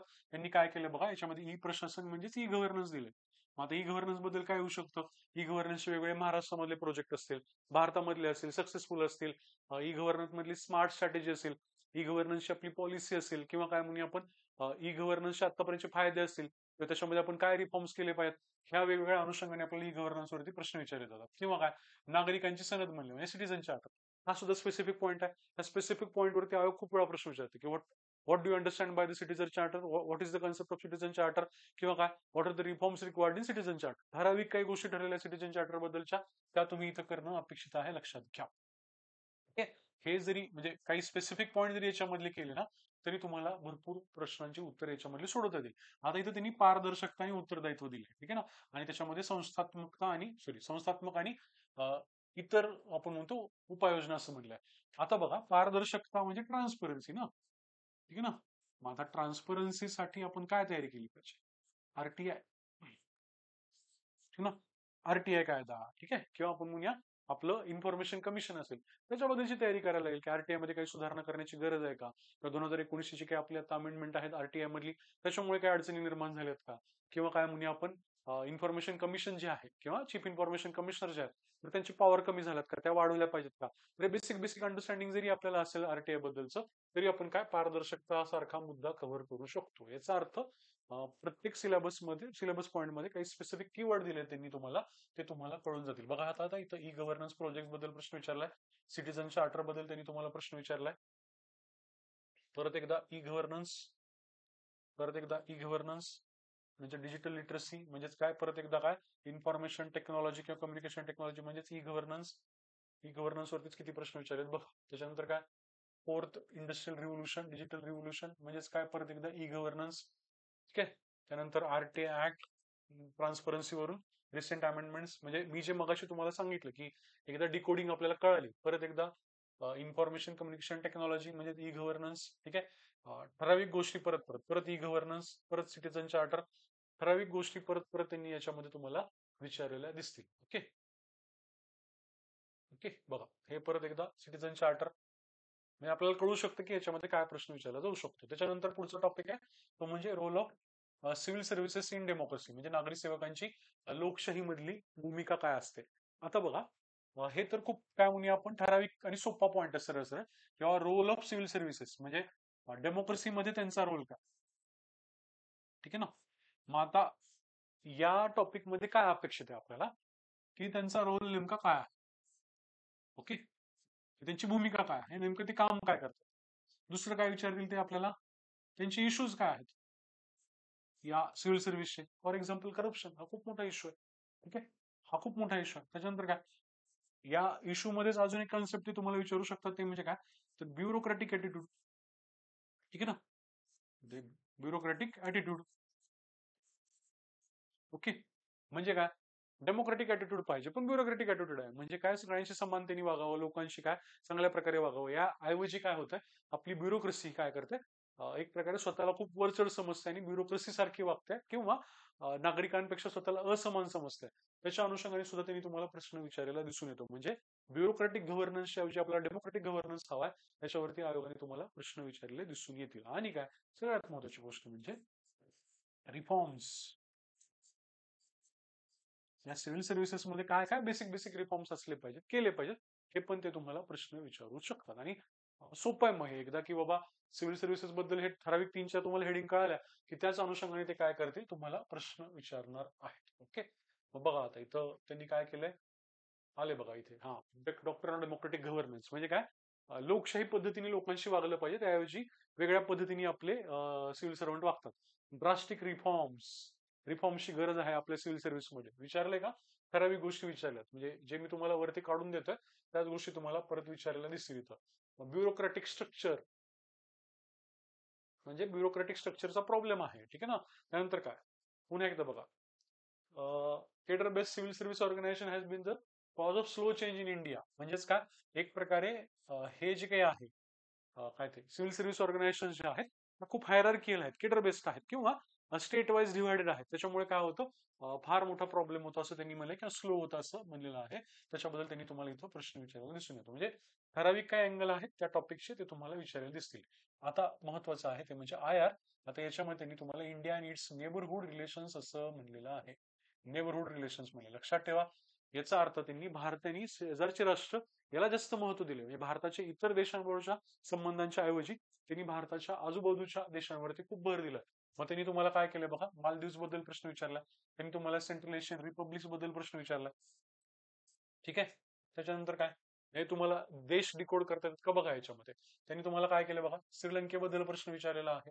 त्यानंतर परत एकदा सेंट्रल एशियाबद्दल दुसरा अजून एक प्रश्न आला. याचा अर्थ काय, सेंट्रल एशिया तर करणं भागच आहे आपल्याला, सेंट्रल एशिया आपण करूनच टाकणार, कारण तो परत प्रश्न विचारला. श्रीलंका आणि मालदीव्स पण विचारले, ते तर जवळचेच आहेत, ते पण आपण करणार. त्याच्यानंतर बघा, चायना अपेक्षित आहे, चायना बद्दल प्रश्न विचारणं नेबरहुड मध्ये. त्याच्यानंतर काय, टेररिस्ट क्रॉस बॉर्डर टेररिझम म्हणजे काय, पाकिस्तान असणार, ठीक आहे ना. पाकिस्तान बरोबरचे रिलेशन्स त्यांनी तुम्हाला विचारले, सार्क वरून वगैरे विचारलेले आहेत. त्यानंतर काय, हे प्रोजेक्ट मौसम वगैरे विचारलेले. आता हे काय प्रोजेक्ट मौसम वगैरे, तर बेसिकली भारत आपल्या आजूबाजूच्या देशांच्या म्हणजे नेबरहुडच्या बाबतीमध्ये काहीतरी काय करतोय, प्रयत्न करतोय कसले, की त्यांच्यावर संबंध सुधारण्याचे. फॉर एक्झाम्पल आपण सार्क सॅटेलाइट लॉन्च केलं होतं वगैरे, तर तशा पद्धतीच्या गोष्टी सुद्धा ते तुम्हाला विचारताना इथं दिसतात. याचा अर्थ जास्त कशाला महत्व आहे, India Pakistan, India Sri Lanka, India Maldives. आता मे बी समजा इंडिया बांगलादेशच्या ऐवजी आता इंडिया काय नेपाळमध्ये जे घडलं, त्याच्यामुळे इंडिया नेपाळवरती पण प्रश्न विचारला जाऊ शकतो, ठीक आहे. किंवा भारत इतर देशांना, सॉरी, आजूबाजूच्या देशांना काय म्हणजे कशा प्रकारे हँडल करतोय साऊथ एशिया मधलं, ते विचारलं जाऊ शकतं. किंवा काय बघा, आता इथं पुन्हा एकदा हे टेररिस्ट ऍक्टिव्हिटीज आणि काय इंडिया पाकिस्तानचा प्रश्न त्यांनी विचारला. त्यानंतर काय, साऊथ चायना सी आणि भारत आणि चायना मधलं काय म्हणूया एक प्रकारे काय ते कन्फ्रंटेशन, बांगलादेशवरून त्यांनी प्रश्न विचारला. आता मे बी काय करतील, नेपाळवरून विचारतील, कारण का त्यावेळेस बांगलादेशमध्ये एक प्रोटेस्ट झालं होतं, त्या प्रोटेस्टवरून त्यांनी हा प्रश्न विचारला होता. तर आता नेपाळ बद्दल प्रश्न विचारला जाऊ शकतो, ते नेपाळमधल्या जैनजी चळवळीच्या नंतर. परत एकदा श्रीलंका, ठीक आहे. गुजरात डॉक्टरीन मगाशी म्हणलं तसं, की आपण इतर देशांबरोबर कसे संबंध प्रस्थापित करतोय. मालदीव्स, कळते का बघा, ठराविक काही देश आहेत जे परत परत तुम्हाला रिपीटेडली विचारलेले दिसून येतात. आता बघा, हे अजून एक काय म्हणूया, bilateral regional global grouping agreements आणि काय ते डेव्हलप्ड अँड डेव्हलपिंग कंट्रीज यांच्या बरोबरचं रिलेशन किंवा त्या अनुषंगाने प्रश्न. आता हे मुद्दाम आपण 19 आणि 20 हे दोन टॉपिक क्लब केलेत का बरं, कारण 19 आणि 20 टॉपिकला वेगळं सेपरेट करणं गरजेचं नाहीये, त्याच्यामध्येच भरपूर काय येतील आपल्याला प्रश्न डिवाइड करता येतील. आता कसं आहे बघा याच्यामध्ये, की भारताच्या शेजारील देशांवरचे संबंध तर आपल्याला करायचेच आहेत, महत्वाचे महत्वाचे, पण मग शेजारचे सोडून इतर कुठले देश आहेत, तर त्याच्यामध्ये समजा त्यांनी तुम्हाला आफ्रिकेवरती प्रश्न विचारला असेल, ठीक आहे, समजा, किंवा USA बद्दल विचारला असेल, ठीक आहे ना, इस्रायल बद्दल विचारला असेल, ठीक आहे. तर मग हे आपल्याला डिकोड करता येईल, की सगळ्या देशांवरचे संबंध आपल्याला करायची गरज नाहीये, आपल्याला US इस्रायल बरोबर करावं लागेल. हे काम महत्वाचं आहे, कारण तुम्ही रॅन्डम सगळ्या देशांवरचा संबंध काय करत बसलात, अभ्यास करत बसलात ना, तुमचा IRच संपणार नाही, ठीक आहे, तुमचा IR कधीच संपणार नाही. सो खूप जास्त महत्वाचं आहे की तुम्ही हे डिकोड करणं, की हा इस्रायल बरोबरची पार्टनरशिप आपली स्ट्रॅटेजिक पार्टनरशिप आहे, खूप महत्वाची आहे, तर ते आपल्याला करावं लागेल. किंवा काय, फॉर एक्झाम्पल अमेरिकेवरची पार्टनरशिप खूप महत्वाची आहे, रशियावर आपला काय खूप जुना मित्र समजला जातो, तशा काय करायला लागतील आपल्याला, काही देशांबरोबरचे संबंध आपल्याला करायला लागतील. सगळ्या देशांबरोबरचे संबंध करणं आपण अपेक्षित नाही, ठीक आहे. मग आता हे जर तुम्ही प्रश्न बघितलात ना, तर तशाच प्रकारचे प्रश्न रिपीट होतात. आता अजून एक महत्वाचा मुद्दा याच्यामध्ये सांगायचा राहिला, तो म्हणजे काय, आपल्याला याच्यामध्ये काय म्हणलं बघा, ग्लोबल ग्रुपिंग किंवा रिजनल ग्रुपिंग पण म्हणलेलं आहे. ओके, म्हणजे याच्यामध्ये काय काय आहे ना, इतर देशांचा म्हणजे विकसित आणि विकसनशील देशांचे जे काही डिसिजन्स असतात त्याच्यावर त्याचा आपल्यावरती काय परिणाम होतो. फॉर एक्झाम्पल आता युएसचे जे टेरिफ आहे तर त्याचा आपल्यावरती काय परिणाम होतो वगैरे, अशा प्रकारचे प्रश्न म्हणा. किंवा काय, चायनाची जी पॉलिसी आहे आपल्याला घेरण्याची, एनसर्कल करण्याची, ठीक आहे ना, एक सगळ्या बाजूनी, तर त्याचा आपल्यावरती काय परिणाम होतो, अशा प्रकारचे प्रश्न विचारले जाऊ शकतात. किंवा आपण म्हणतोय इथं त्यांनी ग्लोबल ग्रुपिंग म्हणलंय, तर ग्लोबल ग्रुपिंग मध्ये सुद्धा ना, तुम्ही जर, मी तुम्हाला प्रश्न दाखवतो, तुम्ही बघितलं, तर सगळ्या प्रकारच्या ग्लोबल ग्रुपिंग विचारत नाहीत. आलं बघा. युनायटेड नेशन सिक्युरिटी काउन्सिल बद्दल त्यांनी प्रश्न विचारला. लक्षात ठेवा, आता युएनएससी बद्दल प्रश्न विचारला. त्याच्यानंतर काय केलं बघा, I2U2 हा आता सध्या गाजतोय हा ग्रुप, म्हणून त्यांनी तुम्हाला SCO बद्दल, शांघाय कॉपरेशन ऑर्गनायझेशन बद्दल पण प्रश्न विचारलाय. त्यांनी तुम्हाला क्वाड बद्दल पण प्रश्न विचारलाय. क्वाड्रिलॅटरल डायलॉग बद्दल पण प्रश्न विचारलाय. म्हणजे काय, जे सध्या चर्चेत आहेत काही अशी ग्रुपिंग असतात त्याच्याबद्दल त्यांनी तुम्हाला प्रश्न विचारला. सगळ्याच ह्याच्याबद्दल त्यांनी तुम्हाला प्रश्न विचारलेला दिसणार नाही. त्याच्यानंतर बघा, त्यांनी तुम्हाला हे औकुस, ठीक आहे, याच्याबद्दल पण प्रश्न विचारला. आता हे त्या वेळेला चर्चेमध्ये असतं म्हणून ठीक आहे. आपण अशा प्रकारचे प्रश्न हे मी म्हणत होतो. क्वाड बद्दल त्यांनी तुम्हाला प्रश्न विचारलेला आहे, क्वाड्रिलॅटरल सिक्युरिटी डायलॉग. ठीक आहे, मग भारताचं त्याच्यामध्ये काय आहे वगैरे, फायदा आहे वगैरे, अशा प्रकारच्या गोष्टी ते तुम्हाला विचारू शकतात. त्याच्यानंतर काय, इंडियन डायस्पोरा नावाचा एक स्पेसिफिक सिलेबस पॉईंट आहे या GS2 मध्ये. आता इंडियन डायस्पोरा म्हणजे काय, भारतीय वंशाचे लोक किंवा येणाऱ्या लोक जे भारताबाहेर राहतात. ओके, तर त्यांचं आणि भारताचं नातं किंवा त्यांचं आणि तिथल्या समाजाचं किंवा तिथल्या देशांचं नातं, त्याच्याबद्दल तुम्हाला आयोग काय करू शकतं, प्रश्न विचारू शकतो. त्याला म्हणतो आपण इंडियन डायस्पोरा. ते बेसिक बेसिक प्रश्न विचारतील त्याच्याबद्दल, ते पण त्यांनी तुम्हाला इथं विचारलेले दिसतील. त्यानंतर बघा, आता देश बघा, अजून एक देश ऍड होईल आपल्या ह्याच्यामध्ये, म्हणजे तो म्हणजे जपान. कारण का, जपानकडून आपण भरपूर काही कॉन्ट्रीब्युशन इकॉनॉमिक बाबतीमध्ये घेतलेलं आहे. सो जपान पण आपल्यासाठी महत्वाचा बनतो. अमेरिका तर परत परत रिपीटेडली तुम्हाला ते विचारणारच आहे. त्याच्यानंतर बघा, हा इथे बघा, आता इस्रायल बद्दल प्रश्न आला. परत एकदा डायस्पोरा बद्दल प्रश्न आलेला आहे. याचा अर्थ डायस्पोरा, इस्रायल, USA, काय ते श्रीलंका, आफ्रिका, किंवा काय म्हणूया मालदीव्स, त्याच्यानंतर पाकिस्तान, हे ठराविक काही आपण या गोष्टी ज्या आहेत त्या त्यांनी परत परत तुम्हाला विचारलेल्या दिसून येतील. त्याच्यानंतर त्यांनी आपल्या लुक ईस्ट पॉलिसी बद्दल पण प्रश्न विचारला. सो साऊथ ईस्ट एशियन जे कंट्रीज आहेत त्यांच्याबद्दलचं आपण म्हणूया जे रिलेशन आहे ते पण त्यांनी विचारलेलं आहे. ओके, त्याच्यानंतर बघा, आता तुम्हाला ग्लोबल ग्लोबल ग्रुपिंग बद्दल मी म्हणत होतो, त्या पण परत येतील. आता बघा याच्यामध्ये, एशियन इन्फ्रास्ट्रक्चर इन्व्हेस्टमेंट बँक आणि द न्यू डेव्हलपमेंट बँक म्हणजेच काय, ब्रिक्सच्या अनुषंगाने किंवा त्याच्या आजूबाजूच्या अनुषंगाने ते तुम्हाला काय करतात, प्रश्न विचारतात असं दिसतंय. ठीक आहे, किंवा बघा, आता चायनाच्या स्ट्रिंग ऑफ पर्ल्स बद्दल त्यांनी प्रश्न विचारला, जे आपण मगाशी म्हणलं होतं. त्याचा आता स्ट्रिंग ऑफ पर्ल्स बद्दल प्रश्न विचारलाय, गुजरात डॉक्टरांबद्दल प्रश्न विचारलेला आहे. परत एकदा इंडिया जपान बद्दल प्रश्न विचारलेला आहे, म्हणजे जपान बरोबरचं रिलेशन आपण कंपल्सरी करणारच आहे. आता इन्स्टिट्यूशनचा जरी विचार केला तर तुमच्या असं लक्षात येईल की त्यांनी तुम्हाला युनायटेड नेशन्स बद्दल प्रश्न विचारलाय का, येस विचारलाय. बिमस्टेक बद्दल आणि सार्क बद्दल कंपॅरिझन विचारले का, येस विचारले. म्हणजे ठराविक काही इन्स्टिट्यूशन्स आहेत त्याच्याबद्दल प्रश्न विचारायला दिसून येतो. SCO मगाशी म्हणलं तसं विचारले का, येस विचारलेलं आहे. त्याच्यानंतर बघा, WHO विचारले, येस विचारले. WHO ऍक्च्युअली कोविड मधलं कॉन्ट्रीब्युशन विचारलं होतं. युनेस्को विचारलेलं आहे, WTO विचारलेलं आहे. म्हणजेच काय, ठराविक रिजनल ग्रुपिंग असतील किंवा ग्लोबल ग्रुपिंग असतील त्याच्याबद्दल त्यांनी तुम्हाला प्रश्न विचारलेला दिसून येतो. ठीक आहे, त्याच्यानंतर बघा, आता युनायटेड नेशन्स मधल्या इकोसॉक बद्दल त्यांनी प्रश्न तुम्हाला विचारलाय. परत एकदा WTO बद्दल प्रश्न विचारलाय. परत एकदा युनेस्को बद्दल प्रश्न विचारलाय. म्हणजेच काय, युनेस्कोचे 2 प्रश्न दिसतील, WTOचे 2 प्रश्न दिसतील, बिमस्टेक किंवा सार्क बद्दलचे तुम्हाला 2 प्रश्न दिसतील. ठराविक काही इन्स्टिट्यूशन बद्दल त्यांनी तुम्हाला रिपीटेडली प्रश्न विचारलेला दिसून येतो. इथं परत एकदा युनेस्कोचा हा तिसरा प्रश्न आहे. ठीक आहे ना, 3 प्रश्न विचारले. WTOचा आपण हा तिसरा प्रश्न दिसतोय. ठीक आहे, परत परत प्रश्न विचारतात. युनायटेड नेशन सिक्युरिटी काउन्सिलचा हा दुसरा प्रश्न दिसतोय. याचा अर्थ ठराविक गोष्ट आहेत किंवा ब्रिटन वुड्स इन्स्टिट्यूशन. आता ब्रिटन वुड्स इन्स्टिट्यूशन म्हणजे परत काय, IMF आणि वर्ल्ड बँक. ठीक आहे, म्हणजे काय, WTO, IMF, वर्ल्ड बँक, या ठराविक काही गोष्टी त्यांनी तुम्हाला रिपीटेडली विचारलेल्या दिसून येतील. ओके, म्हणजे जर आपण तुम्ही ऑर्गनायझेशन जर एकत्र करायच्या म्हणल्या तर काय दिसते बघा, United nations, United nation security council, ठीक आहे, त्याच्यानंतर WTO, त्याच्यानंतर IMF, वर्ल्ड बँक या युनायटेड नेशन्स मध्येच, परत युनेस्को. ओके, त्याच्यानंतर इकोसॉक, इकॉनॉमिक आणि सोशल काउन्सिल. ठीक आहे, ह्या ठराविक इन्स्टिट्यूशन्स त्यांनी तुम्हाला रिपीटेडली विचारायला दिसून येतील. किंवा रिजनल मध्ये काय दिसतंय तुम्हाला, SCO विचारलाय, सार्क विचारलाय, ठीक आहे, बिमस्टेक विचारलेला आहे, किंवा ब्रिक्सच्या अनुषंगाने काही प्रश्न विचारले. समजा याच्यात ऍडच करायचं झालं तुम्ही, मे बी G20 वगैरे रिसेंट अनुषंगाने त्यांनी जर तुम्हाला विचारलं तर ते ऍड करू शकतो. ओके, याचा अर्थ ऑर्गनायझेशन्स मध्ये सुद्धा, आता सगळ्या ऑर्गनायझेशन्स करायची गरज नाही, ही तर पहिली गोष्ट झाली. आणि दुसरी गोष्ट काय झाली की तुम्हाला सगळं WTO पाठ करायची गरज नसते. त्याच्या काही प्रॉज अँड कॉन्स, म्हणजे त्याचं चांगलं काम, वाईट काम, ह्या गोष्टी माहित असायला लागतात. तुम्हाला सगळ्या गोष्टी माहित असायला लागत नाही. ठीक आहे, तर सो हा आहे या GS2 च्या सिलेबस डिकोडिंग आणि PYQचं एक बेसिक अनालिसिस. सगळं PYQ एक एक वर्ड नाही दाखवू शकलो, पण लक्षात घ्या की तुम्हाला याच्यावरून कळायला पाहिजे की आपल्याला कुठल्या सिलेबस पॉईंटवरती काय प्रश्न विचारू शकतात. ओके, येस, बाकी गोष्टी आपण पुढच्या लेक्चरमध्ये डिस्कस करूया.